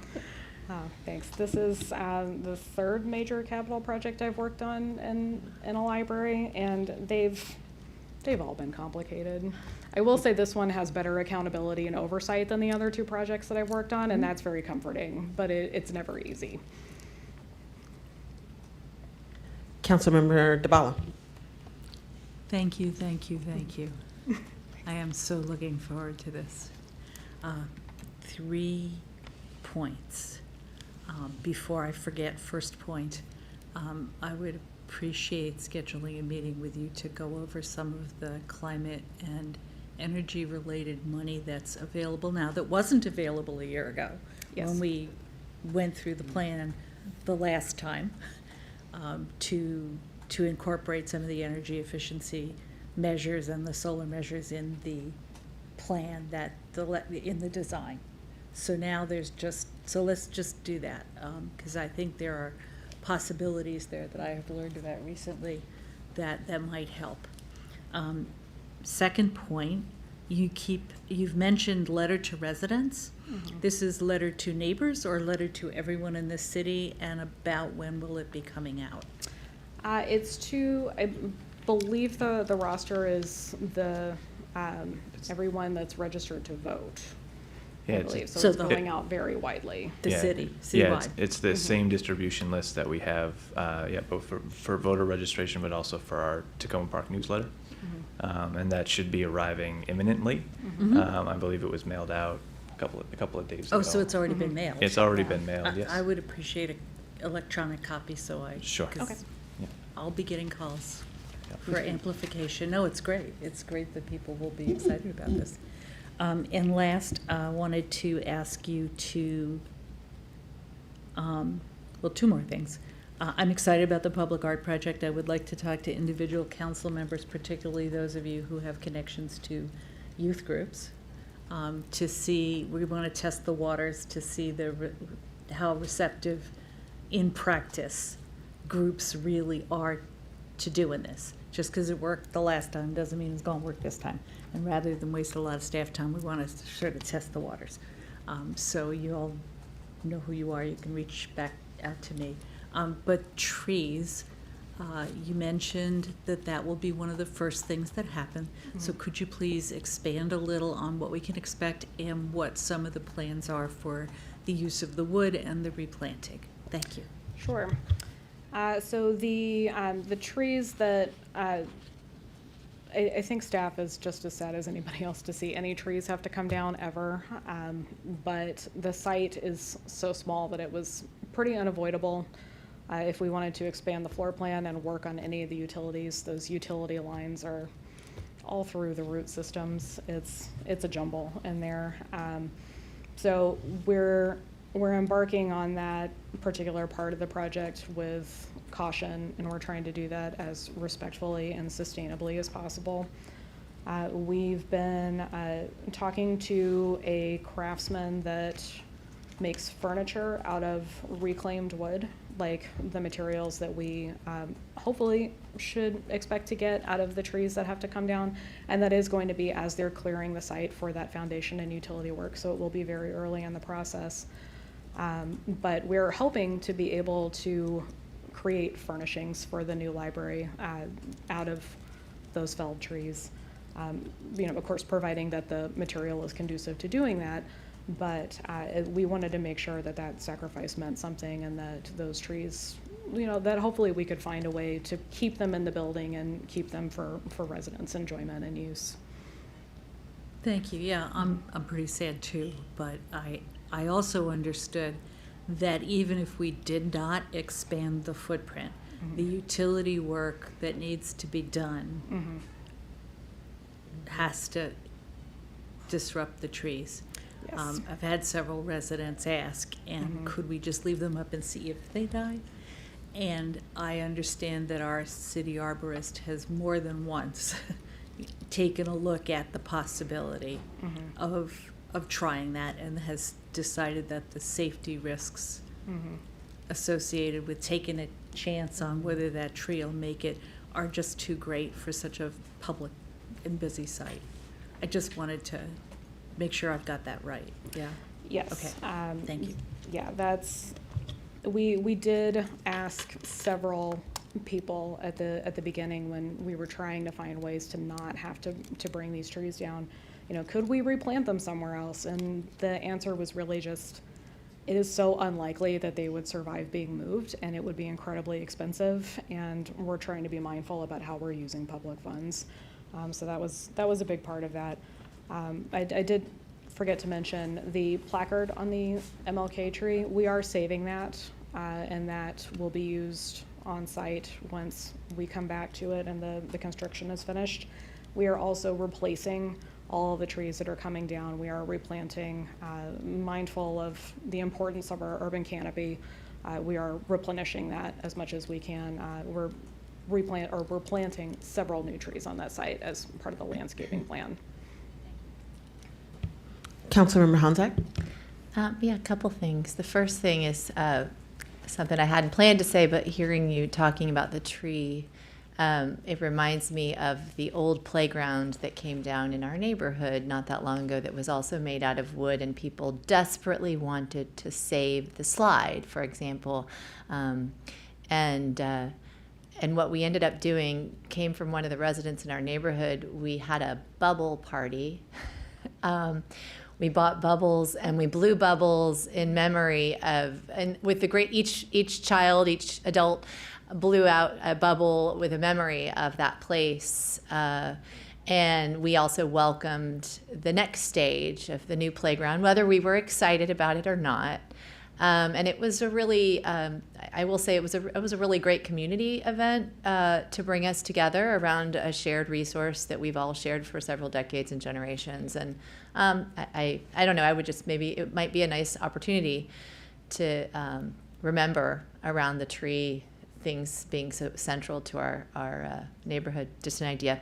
But actually, I also wanted to say thank you for everything you've been doing. It's clear that you're wearing a lot of hats right now. And I know you've been thinking outside the box a lot about new programming in addition to doing construction and doing regular old, things at the library. And thank you for the programs that you have helped facilitate in Totley Fraser Park during these challenging times. And with that said, I know that you have a million things on your plate, but perhaps I'll speak for Councilmember Small and myself. I haven't vetted this with him, but in just putting in a plug for the fact that we love seeing you in our neighborhood. And I know that sentiment is felt in Ward 6 too. They're getting more than seeing you. If you're desperate for spaces or audiences in the neighborhood where we don't typically get to experience our library much because our kids go the other direction outside the city, we would just love to see more of what you're doing in Totley Fraser and see if we can invite residents from the rest of the city to come experience our side of the hood. It's a beautiful park when it's activated, and there are other spaces, not a lot. But anyway, thank you. Yeah, thank you. We've really enjoyed spending time in that part of town and in talking to staff and thinking in our longer term future. One thing that we have put a priority on now and will continue to do and we'll make more efforts with once we have a little bit more bandwidth is ensuring that we're tracking how our services are distributed throughout the city and to try to get to those underserved areas more often. Whether that's with programs or open hours, something along those lines. So yeah, we have really enjoyed being where we are now and going to Totley Fraser Park and being all over town. So we would like to keep up those efforts and expand them if possible. Great. Councilmember Small? Thank you, Mayor. I'd like to say that I will accept the pass from Councilmember Honzak and reiterate that I'm sure that there's probably some evaluation of data on traffic and the kinds of traffic that you've seen, and just the propensity of people to use the library where it is somewhat convenient, parking wise and everything else. I would just like to say to everyone, particularly anyone who is thinking noble thoughts about community, to help us find some sweet daddy benefactor who is going to pay the rent for you to maintain 2 locations, because you're gonna have to figure that out, because I'm gonna figure it out. Thank The you. dream. Thanks. I share that dream, Councilmember Small. So I just want to echo, I'm glad, I love going last because a lot of times I don't have to repeat myself. Trees, check. Communications to the community, check. The only other question I have is, I know that we're just talking about the library construction, but I know that there's other aspects related to the community center construction. And has there, and some of the minor, I shouldn't say construction, renovation. And so has there, and I know that we were trying to make sure that there was some coordination that would happen between those 2 projects. In terms of the timeline that you've shown through 2025, when would the community center and aspects of like the atrium refill, and from a timing perspective, when does that kick in? I'm asking that question because I see Ian in the back. Yeah, I don't know that one offhand. Yeah. I think Ian can speak to it though. He's heading up here. You did it to yourself, Ian. I had a long conversation at home before coming here. Hi. Yeah. I'm Ian Chamberlain, Deputy Director of Public Works. So we are trying to button the 2 projects, kind of one adjacent to the other. The goal is to not disrupt the community center more than we have to. So everyone's going to have all the disruption of the construction work along with the library project. And for lack of a better sense, it's a good idea to maintain that same level of intensity until we're through with the second project as well. Okay. The benefit is that it's a shorter timeline, so there's no setup, takedown, make everything nice and pretty, and then get everything messy again. But like all things in this world, there'll be funding that we'll need to make sure is in place before we start the project. But that is future Yes. city's problem. I do believe it's a good project and it is well thought out. And I don't think it's a terrifying price tag, but we'll just need to make sure that we're prepared for it and budget for it accordingly. Excellent. Yeah. Thank you so Arcadis is much. staying on for that too, right? Arcadis, I do believe. So our construction management firm, who has been a fantastic partner so far in this project, is, I think, running that one as well in terms of helping with the sequencing, the guidance. They have been absolutely pivotal in our DPS discussions. Department of Permitting Services, Montgomery County. That's what I'm speaking to. Yeah. Thank you so much for reminding us all about that. I really appreciate it. And, you know, I have no problems with shaming our county colleagues because some of us have already heard from even current county council members that they recognize the problems with DPS and the impact that DPS has on the timing of construction projects. So I'm trying to do my due diligence to make sure that folks, and I want to encourage my colleagues, that when you're having conversations with people in the county, remind them of how things like DPS has implications for cost overruns for a project, and that they, you know, it's really important for them to try to help, especially if we get down the road and there's some shortfalls to cover the gap, to mind the gap, because time is money, and Apply their actual jobs in a professional manner toward a goal that's public and good. Oh, maybe. Oh. so, but again, you know, I do want to send a special shout out to County Council Member Stewart, County Council Member Glass, because I know that when I've said, hey, where's our stuff? their staff have been working to try to shake things loose, but definitely want to make sure that when we're having those conversations for my colleagues with county council members, that we remember that talking point of, hey, you delayed us a long time due to staffing and all these other reasons that doesn't pertain to us, and it's costing us money. But again, thank you both so much for being out here tonight. And again, I cannot stress enough my appreciation for all of the staff that have been working on this project. I know it's been a collective effort and a lot of hard work and table sittings and really trying to communicate to everyone what's going on. And to see that we're finally ready to break ground, I am uber excited about that. So Thank you. Us too. excellent. All right. Thank you so much. Thank you. Okay, so our last item for tonight, and if folks will bear with me, I'm going to forego our break so that we can go ahead and power through. 5 minutes or 2 minutes? Well, you kind of have control over this next item because We could do my item. Maybe he's getting his package. maybe it's packaged. Okay, we'll give everybody a 5-minute break. I was hoping we could power through this last work session item. Thank you. Romantic. It's romantic and expressive. That's not realistic. Grind. Grind every.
Belcher, as well as Councilmember Siemens.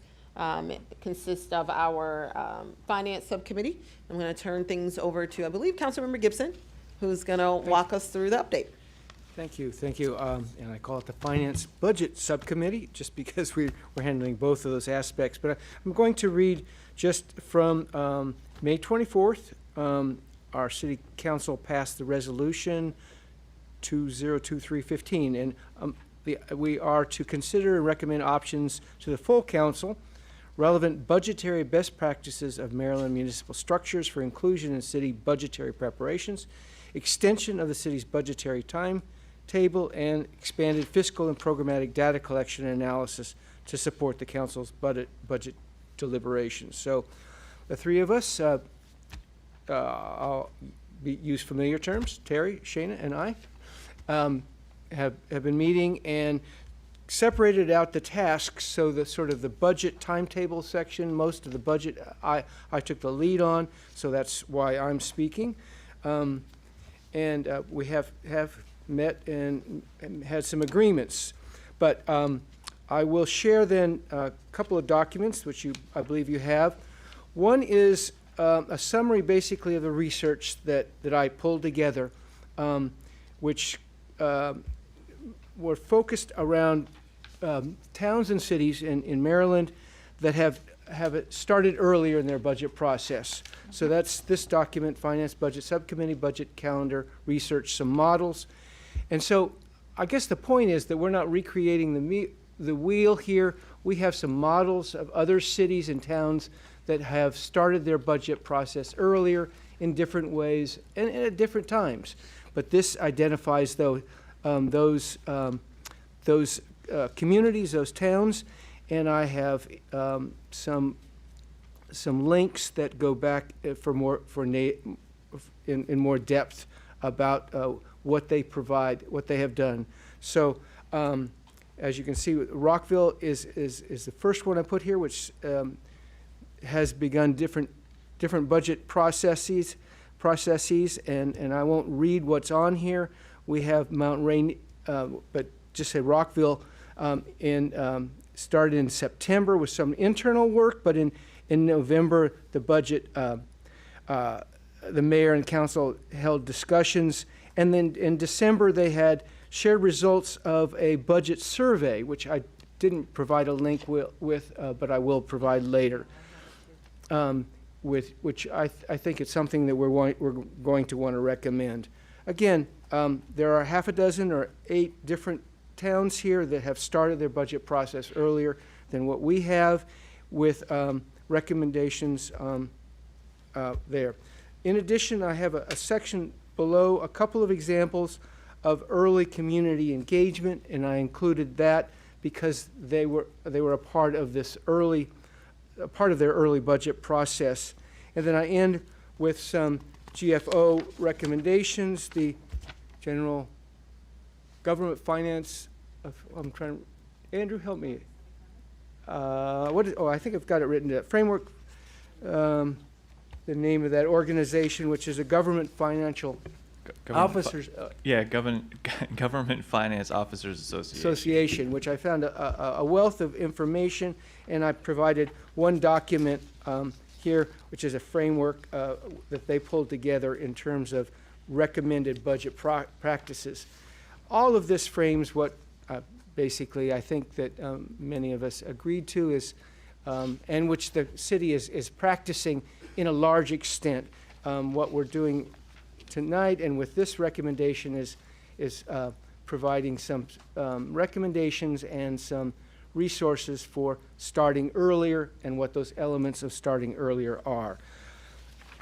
I will then focus on unless there's any questions about this research here. I mean, you all have the time to do that. I don't expect that we're going to have a decision tonight. Our intent is to show our research and a proposed schedule or calendar change for consideration over whatever time it takes, next week, 2 weeks, or whatever the mayor thinks. And we will be, with this document, proposed budget calendar. This is an optimal proposed calendar. In other words, this is what we, the subcommittee, would like to recommend, recognizing that maybe this year we won't do it all. So we would follow up the session tonight with getting feedback and having discussions with both staff as well as other council members about what can we do this coming fiscal year that we may not be able to do, which we would hope to do in the future, but we may not need to do this year. So I will just walk through real briefly the proposed budget calendar. Again, this is the optimal budget calendar, recognizing that it may not all work this year. And there's two columns. The time putting together some more descriptive material on the right with suggestions that we begin in September with considering and finalizing the calendar, collaborating with staff, and also to consider development and use of mechanisms such as a community budget survey or a budget open house, multiple public hearings to solicit that. And I won't go into further detail here, but this is an example, and we have it suggested in September, but we're not hard fast on that. This is optimal. And it will be need to be vetted with staff and with the rest of the council in terms of what we could do this year. In other words, some of that, if we have an open house, I think our subcommittee feels strongly that we would like to have a budget open house, not like our public hearing, but an open house more interactive in September or October. And so there's a certain squishiness there. So where we've, Keep going.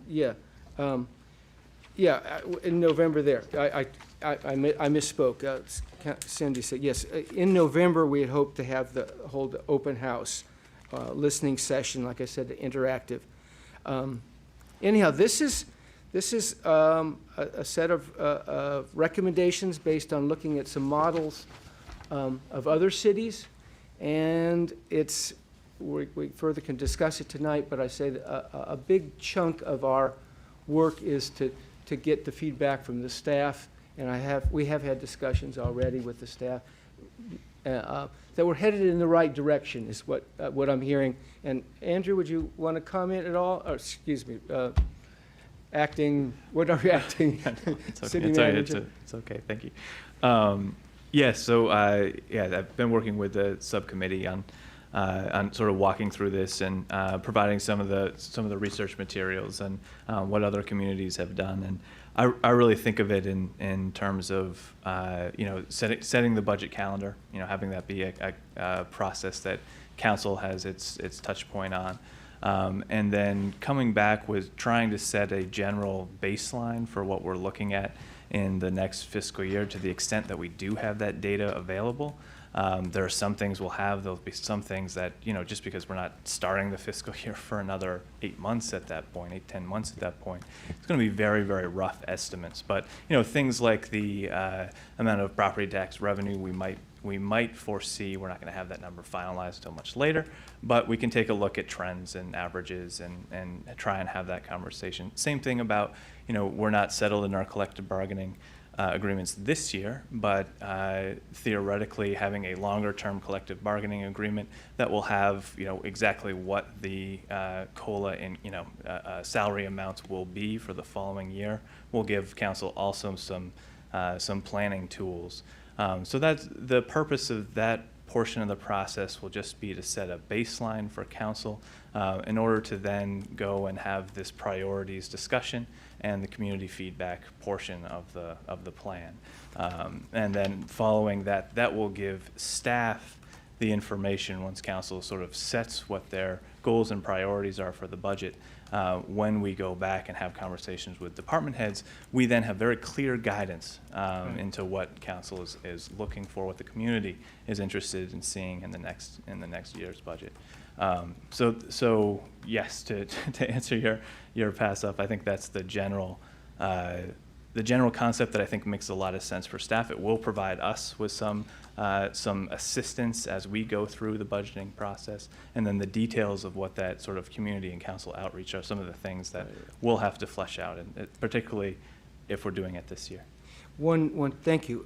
I think that one thing that I will hold up is that our recommendation is that in December, we do annual budget priorities. In other words, apart from what we call our council priorities, but to hone in on budget priorities for this year.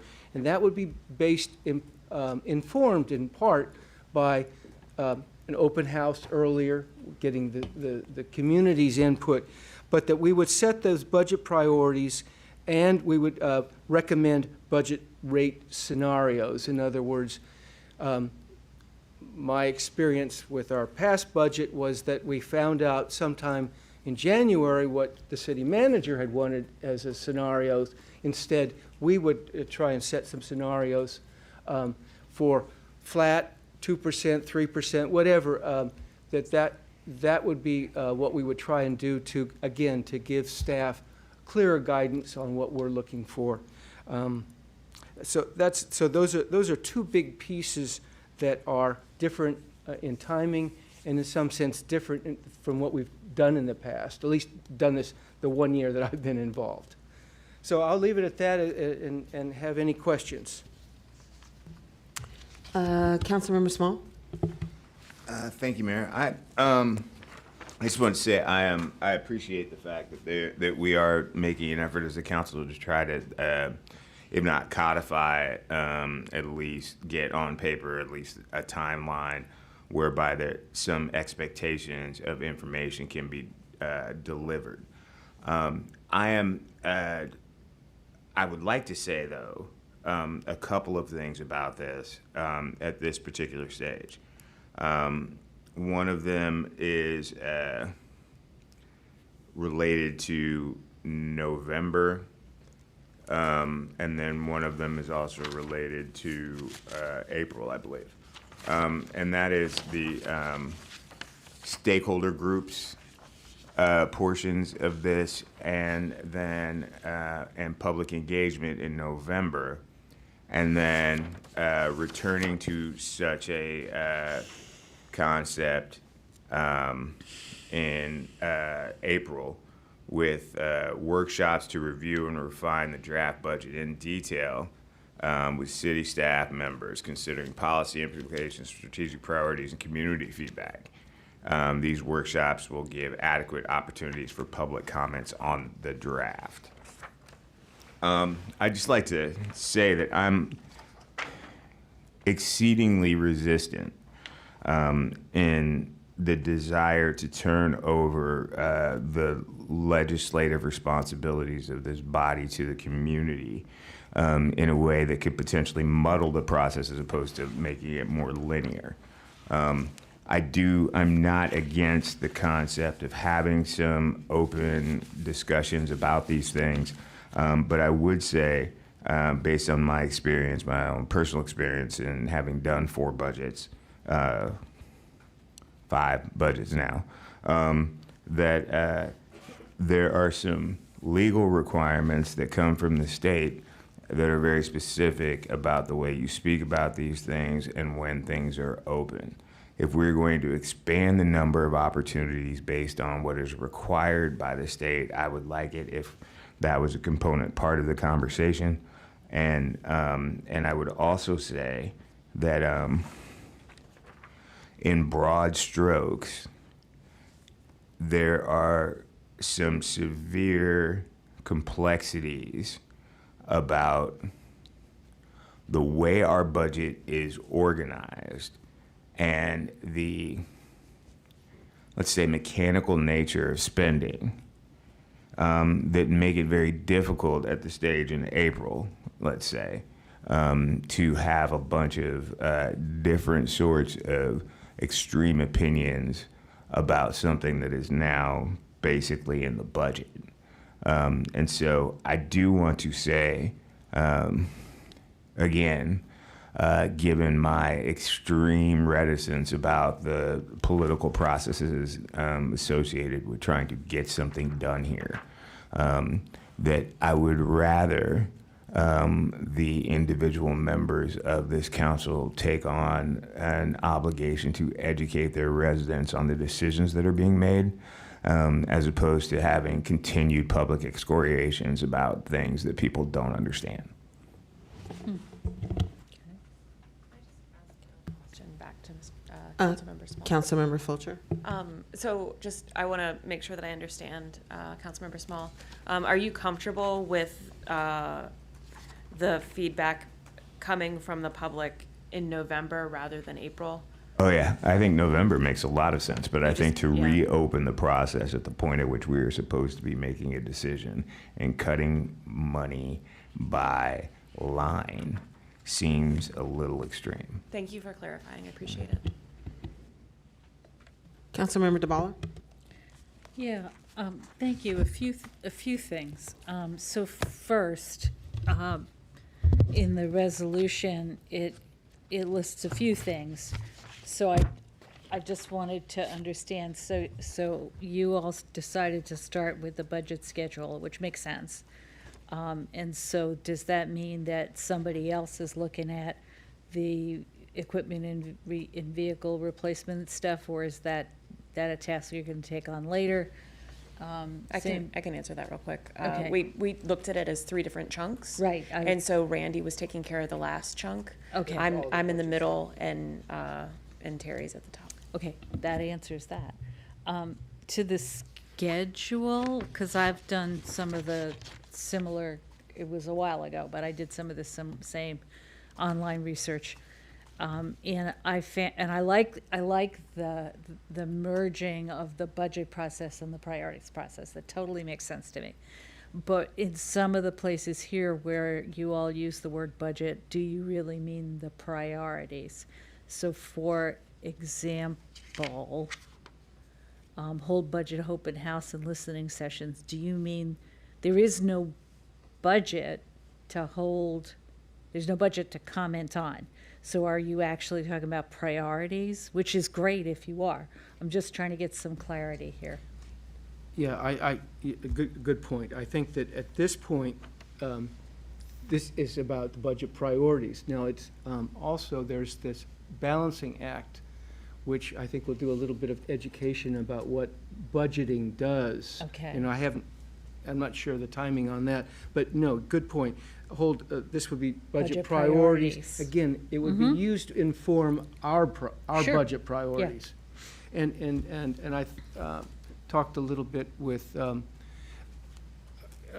acting city manager Bolduc about the framing of that, and recognize the framing of this session is going to be tricky, and it's hard, but that I think it's something that and we collectively would like to do and work out. In other words, we need there's a layer of budget priorities which we haven't asked either of ourselves or of our residents, which is not the exact numbers that we would spend on X, Y, or Z, but the various priorities, which in part, well, I'll leave it at that. So, to your point, yes, budget priorities, open house. Okay, so and then in December, is that the same thing? Is that basically instead of doing the council priorities in January, February, we're doing them in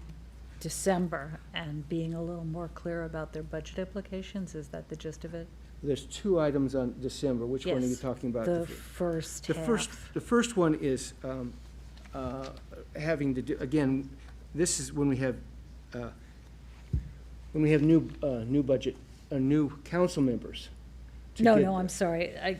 In the second line, in the the second- second one has Recommend 2 budget- parts. budget rate So first scenarios. question, budget priorities.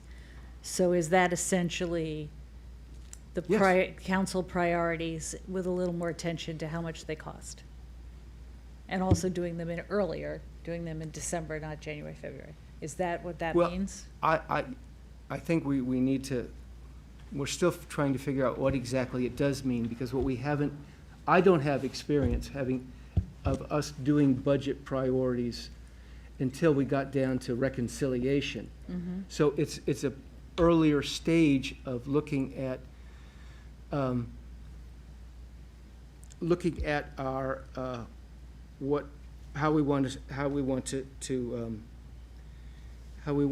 those budget priorities are. Again, something that's a finer grained than our council priorities, which are multi-year. And again, the exact language of that is to be worked out.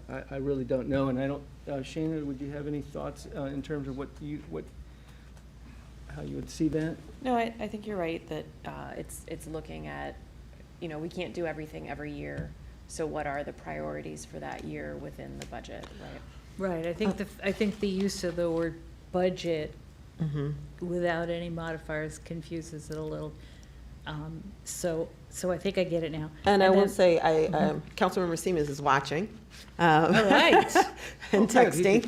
He's most welcome to chime in. And what does he say? And so one of the things that is important from his perspective to highlight is that it's not just about identifying, the council priorities at that stage, but also ensuring that the council has is able to reflect some of the community demands as part of that process as well. Currently, and I'm elaborating a little bit more, Councilmember Siemens, if you're watching.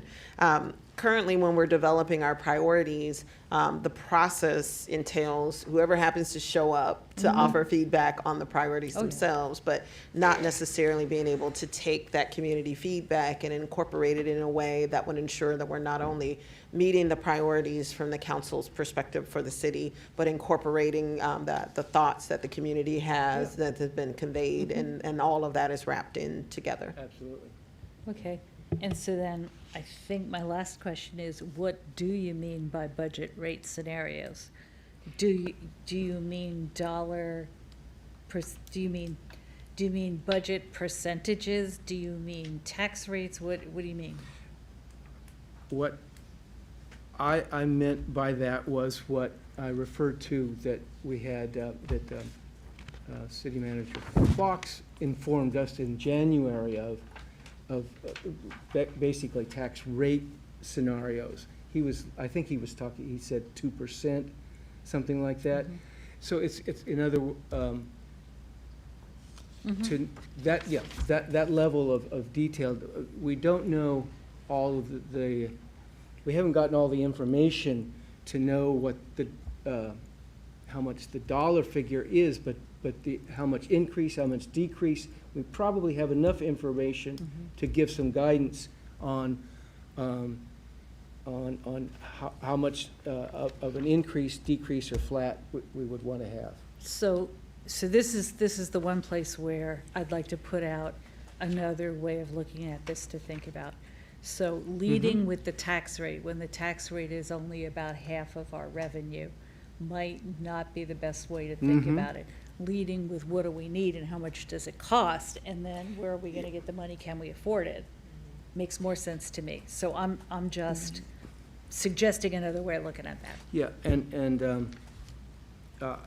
in our discussions with Mr. Bulldog, he has indicated that there would need to be, prior to these budget priorities, that sort of baseline, what do we need, kinds of stuff from the departments, that would inform us. So we've got some community input in terms of their priorities, and we would have some baseline data and recommendations from city staff. And I'll be interested, not necessarily tonight, but in hearing the staff feedback on how soon some of that can actually happen. Because that is a big piece of it. Well, thank you for all of this. This is a lot of really. It's a lot to chew on. Well, the part about bringing the priorities and budget together makes perfect sense to me. The part about having more input from the community on the priorities makes a lot of sense to me. So front-ending some of this stuff really does make sense. And then how do we work the educational piece, the balancing act into it for this coming year is another really good question. So thank you for all of this. Councilmember Honzak? Yeah, thank you so much for the hard work that went into this. I'm very, very keen to hear about conversations that you've had with staff. I know you just spoke briefly, but for example, Director Chung, and you know, for example, what challenges they might foresee. You called this an optimal scenario, and I'm just not entirely clear how you came to that. And that I see the research behind it, but I don't know whether you already had quite a few conversations with staff about this. Would that be a semi-correct? No. No, okay. I mean, I have had, we have had conversations with acting city manager Bolduc, but not with staff below that. He has had, you'll have to speak to that. But no, Okay. this is our optimal based on what other cities have tried to do and what we'd like to do to consider. The next phase is to get the more in-depth feedback from staff. And I noted that on the list, the research list that you provided, it's hard to see. I mean, I can speculate in my head, but you know how large these cities are, and I'm not suggesting that budget processes absolutely align with the size of a city or the size of its budget, but there's definitely a degree of capacity that larger cities would have larger budgets and perhaps more capacity to tackle these issues earlier and more robustly than a smaller city such as ourselves might have. And yet we still need to try to navigate, you know, for a more participatory process. But I think it would be possibly helpful, you know, to kind of put some of those points in here in terms of when we're comparing ourselves to these cities, give ourselves a little bit of, you know, perspective on the size of those cities, and then we can speculate about their budgets, you know, and what the resources they bring to bear. And I get that, you know, kind of like, you know, no matter what city size you have to deliver, you have to do trash pickup, right? And there's a certain base cost to everything that you do. There's a certain base cost to doing budgeting, but the more layers that we add on, you know, the more costs there will be. So anyway, I would be interested in hearing, as we move along, from staff specifically, why they might not have taken on any of these things previously, why they would be possibly hesitant to do any particular item that's on here, and you know, where there's a little bit of alignment and where there's less alignment on what they think would work well for them. Anyway, thank you. One of the, I did send out a survey which included the calendar as just one item. The other item was, I guess, structural factors that weighed in, and I think to various cities. Thank you. In other words, to get this, some of this information I just pulled off the web, but I also sent surveys, and trying to get at, because you're exactly right, the size of the city, also the structure of their council or mayor can change things, and the terms of council can make a difference. If terms are 4 years, it makes it easier to do certain kinds of budgets. So I didn't provide all of that information here. I didn't get it from everybody, but I certainly can get the population, and maybe if it's helpful to folks to talk a little bit about the kind of the main structure of that government, whether it's council, weak mayor, council. If that's helpful to have, I can pull that together. Actually, I think it would be really enlightening. I'm sorry, I spoke out of turn. Oh, no. I do just want to kind of piggyback on what I thought I heard in terms of staff's perspective, and I don't want to put words in your mouths. But I do know that the prior council and city leadership had been working for a really long time to try to make improvements to build the financial infrastructure necessary to make some of the cost accounting that you have to do in terms of putting together a budget and to also, and one of the things that had been talked about a lot was trying to identify ways to also add aspects of participatory budgeting into our budget development process. So that's why there are new systems at play. That's why we do have, we're working towards the Balancing Act implementation as a way to try to make these kinds of activities as outlined here less labor intensive for staff and to have those resources available to do them. So I will say that while definitely everyone could kind of pick and choose, like, do you really want us to do all of this stuff in December, given that we only have technically 1.5 council meetings? But it, you know, there are mechanisms that have already been moved towards that would have better enabled us to be able to do some of this stuff. So, but I appreciate your point around staff capacity. Particularly when you're talking about things like surveys and public hearings and those kinds of things. But I think that one of the things that we'll learn more about when we have the work session on the Balancing Act was to try to kind of automate that a little bit so it could potentially be a little less staff intensive. Councilmember Small.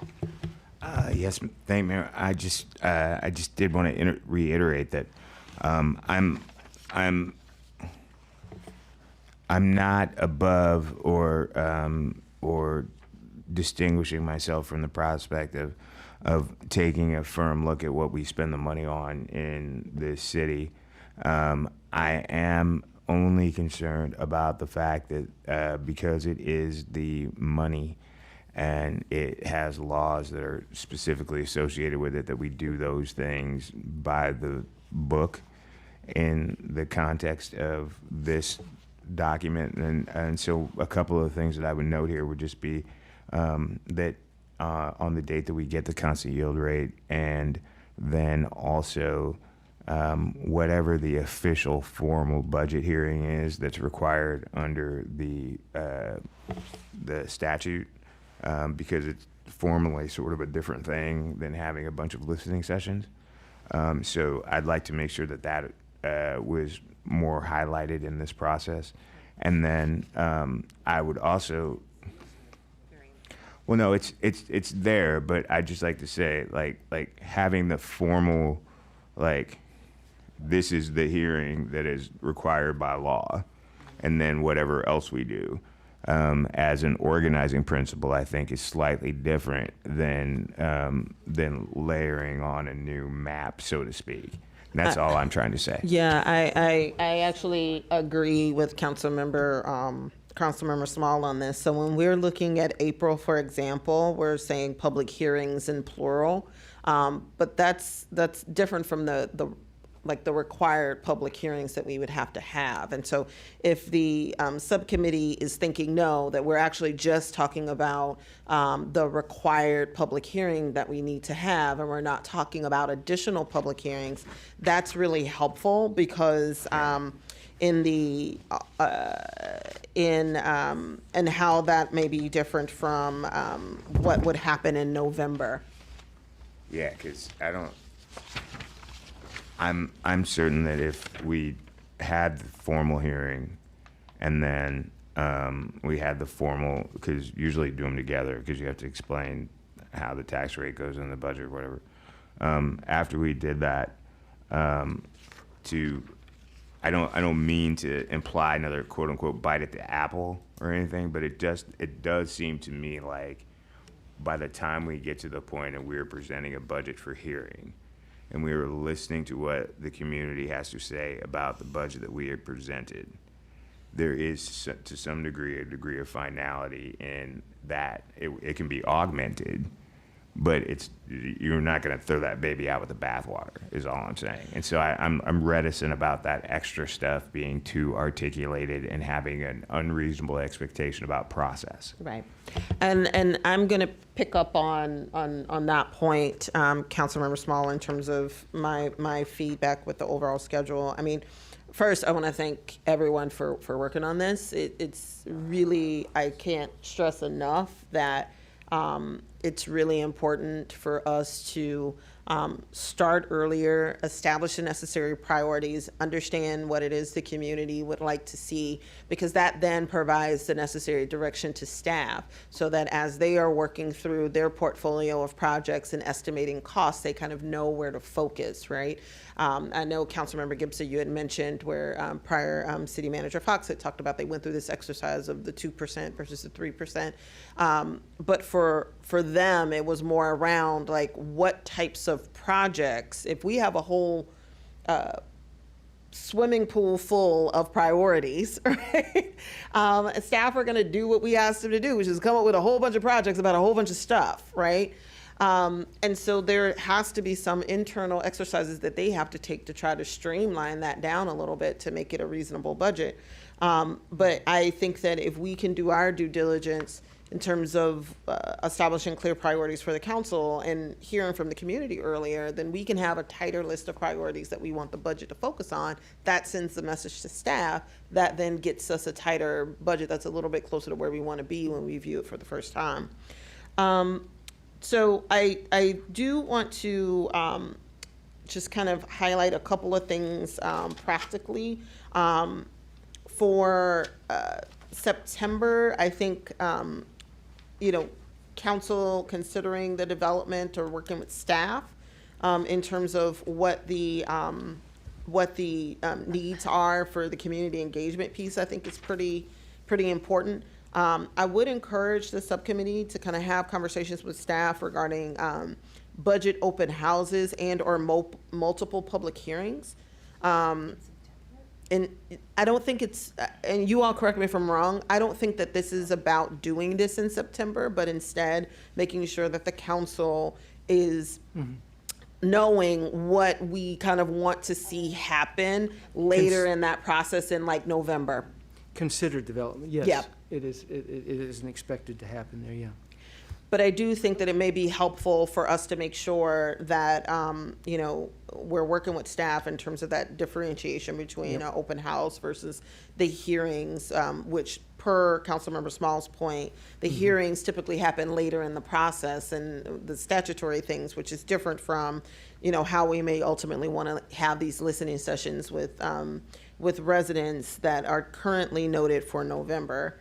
I do also want to really highlight the importance of October.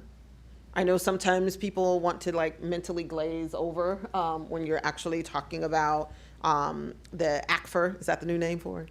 But basically our end of year books and kind of knowing what our actual numbers are, because that plays a really, really good. Most important document. Yes.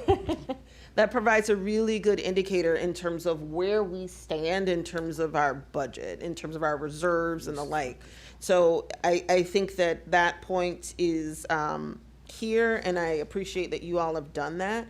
And then considering those budget implications with council early in October, because I think that that's something that's really important. So I appreciate you all putting that there.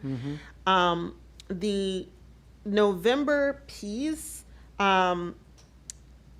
the one thing that's given me a little bit of pause, which is going to be really just honestly tricky, is the fact that the new council member budget orientation, given that the councils are typically elected in November, like early to mid-November, and then usually will go into recess after maybe that first week or maybe the second week of December. And that's even tighter when we're talking about election and an election year. So if there are ways for us to try to think through whether or not it makes sense to do budget orientation, and again, you have 3 weeks in November because you usually have the Thanksgiving holiday, but if it's in any way possible to try to work in, and I can look at some of the things based on, and work with the city clerk to kind of think through like especially when we're having the elections, and like realistically, because this time around we got a little bit of a later start just because of how the calendar fell. But if we're trying to get a council to identify annual budget priorities or recommend a budget rate scenario by mid-December of each year, and they're just coming on board if you have a new council member is just coming on board like the week before, they're not going to be ready to do that.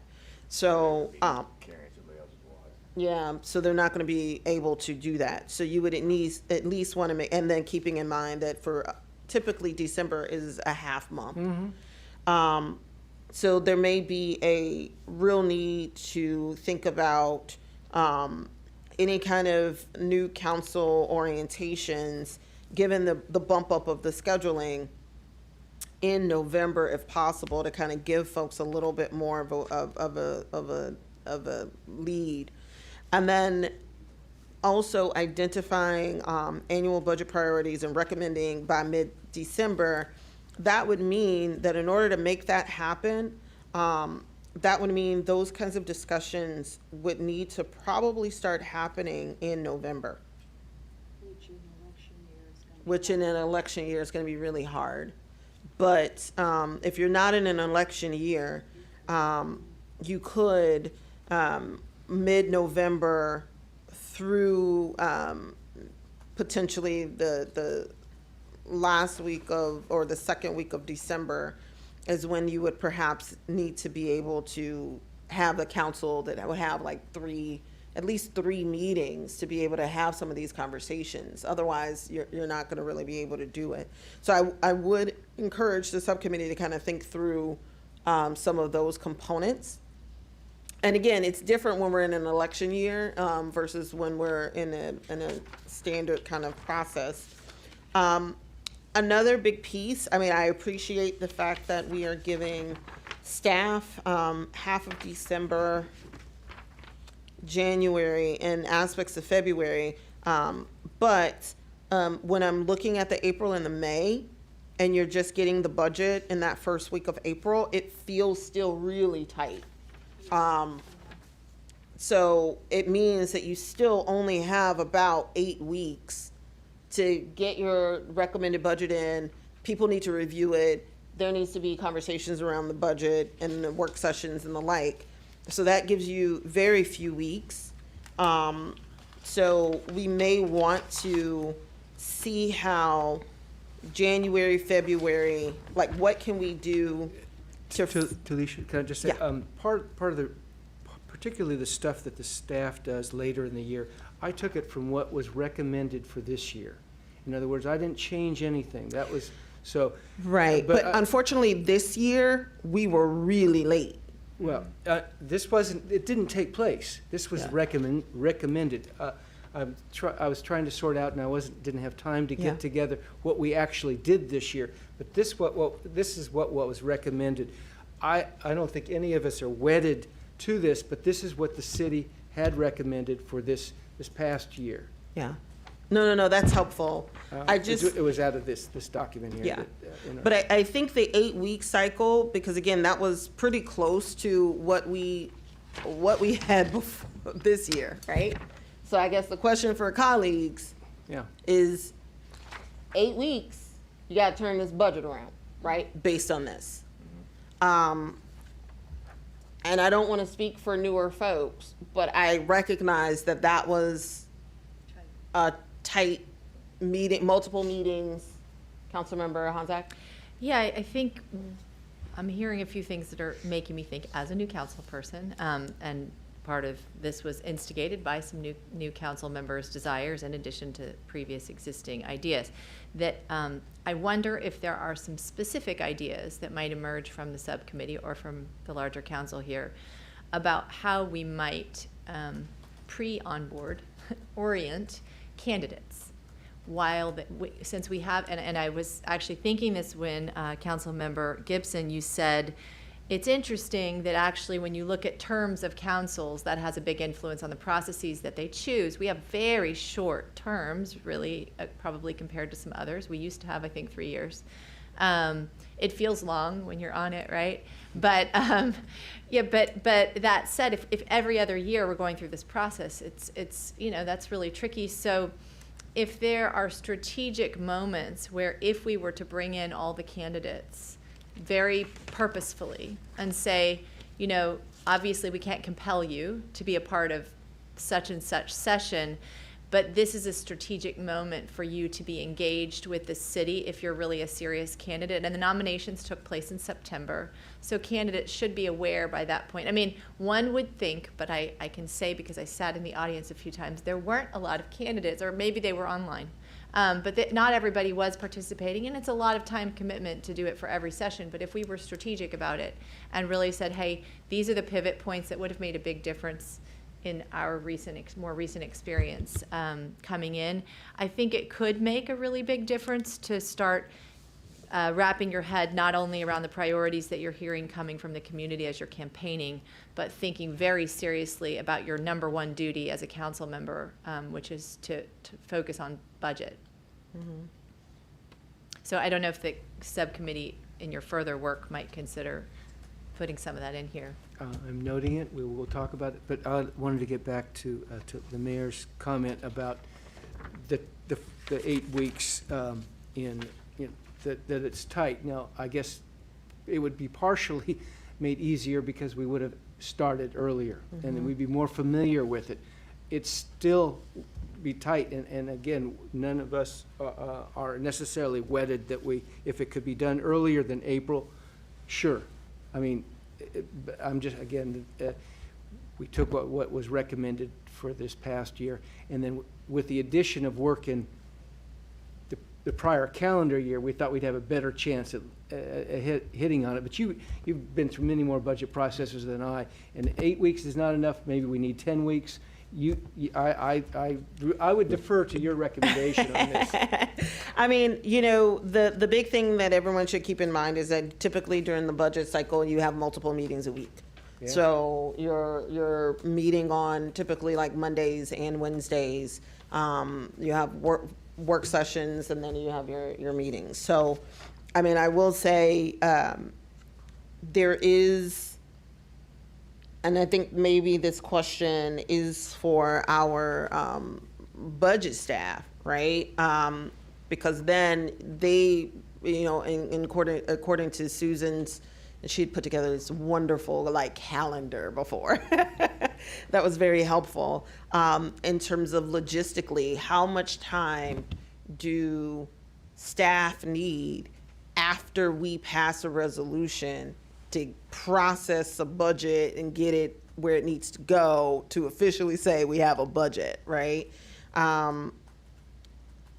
So I'm hoping it would be helpful to just confirm that, you know, do we have until the end of May, or do we not really have until the end of May to give folks enough time so they're not working overnight or 24 to 48 hours straight to take in whatever last minute adjustments we make to process the final budget. That makes sense.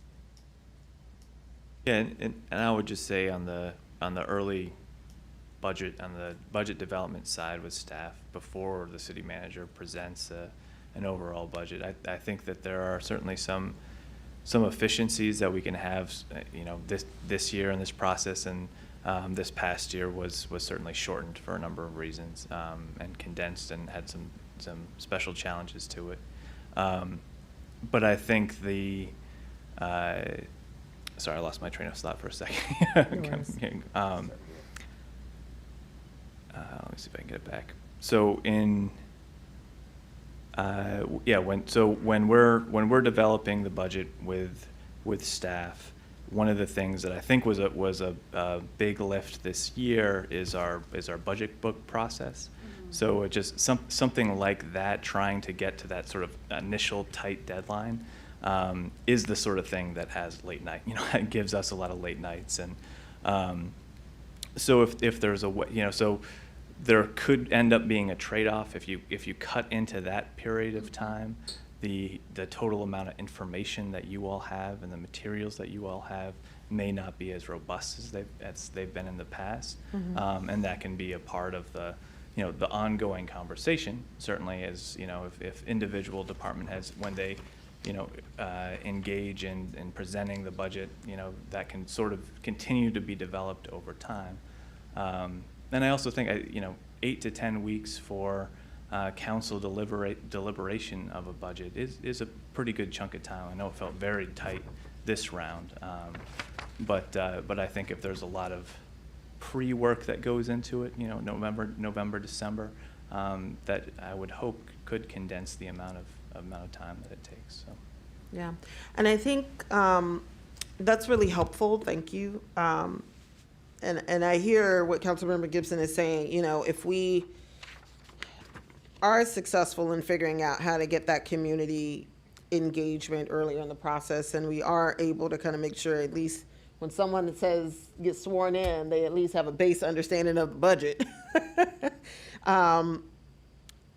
Then, we could, in theory, start working on identifying those budget priorities and scenarios from November through December, like after, if we're talking about an election year, after someone is sworn in. And that would still provide staff with, for the most part, 8 weeks or so before we actually more like 12 if I'm doing the math right, because you would have, well, no, because December, I would hope people want to take a break. So then you're looking at what, 3, 4, 5, 6, 7, 8, 9, 10. Yeah, no, you'll have about 10 to 12 weeks before the presentation of the CM budget. Okay. And that would just mean, for members of council, that even though staff are working on the budget during those weeks, it may not be a break for us, right? Because, the reality is a lot of times our budgets kind of build from the prior budget. So folks could still be familiarizing themselves with the ACFR that they had heard about, or if they're new, then maybe they didn't, in October, and making sure you understand those actuals. Folks can still be going through the current budget and kind of looking at our last budget, the quarterly budget, the budget report, so people kind of know where we were with the prior budget, and then would be ready for in April to get rocking and rolling with a new budget. So I think that's possible, but I just want to make sure that my colleagues recognize what would need to transpire in order to get this moving forward. All right, I agree. I don't see any more lights. So in terms of next steps for the subcommittee, what are your recommendations in terms of if folks have any comments or questions on the proposed schedule, or whether or not we need to move forward with, are you all developing a resolution, or is this something that we would just? I think our intent was to get council's feedback, questions and concerns, as well as take it to staff and get their comments and pull something together that not only that looks at both the optimal as well as the possible, and that we would present to council for deliberation, decision, and whether it's a resolution or whatever.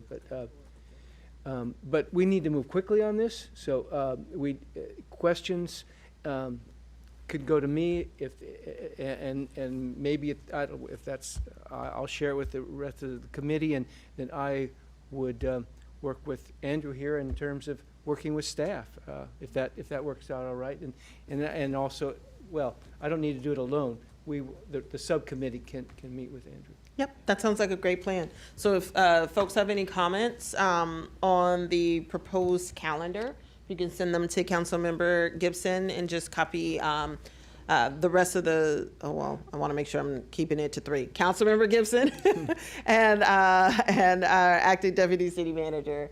And then that way they can reconcile all of the comments and get them where they need to be.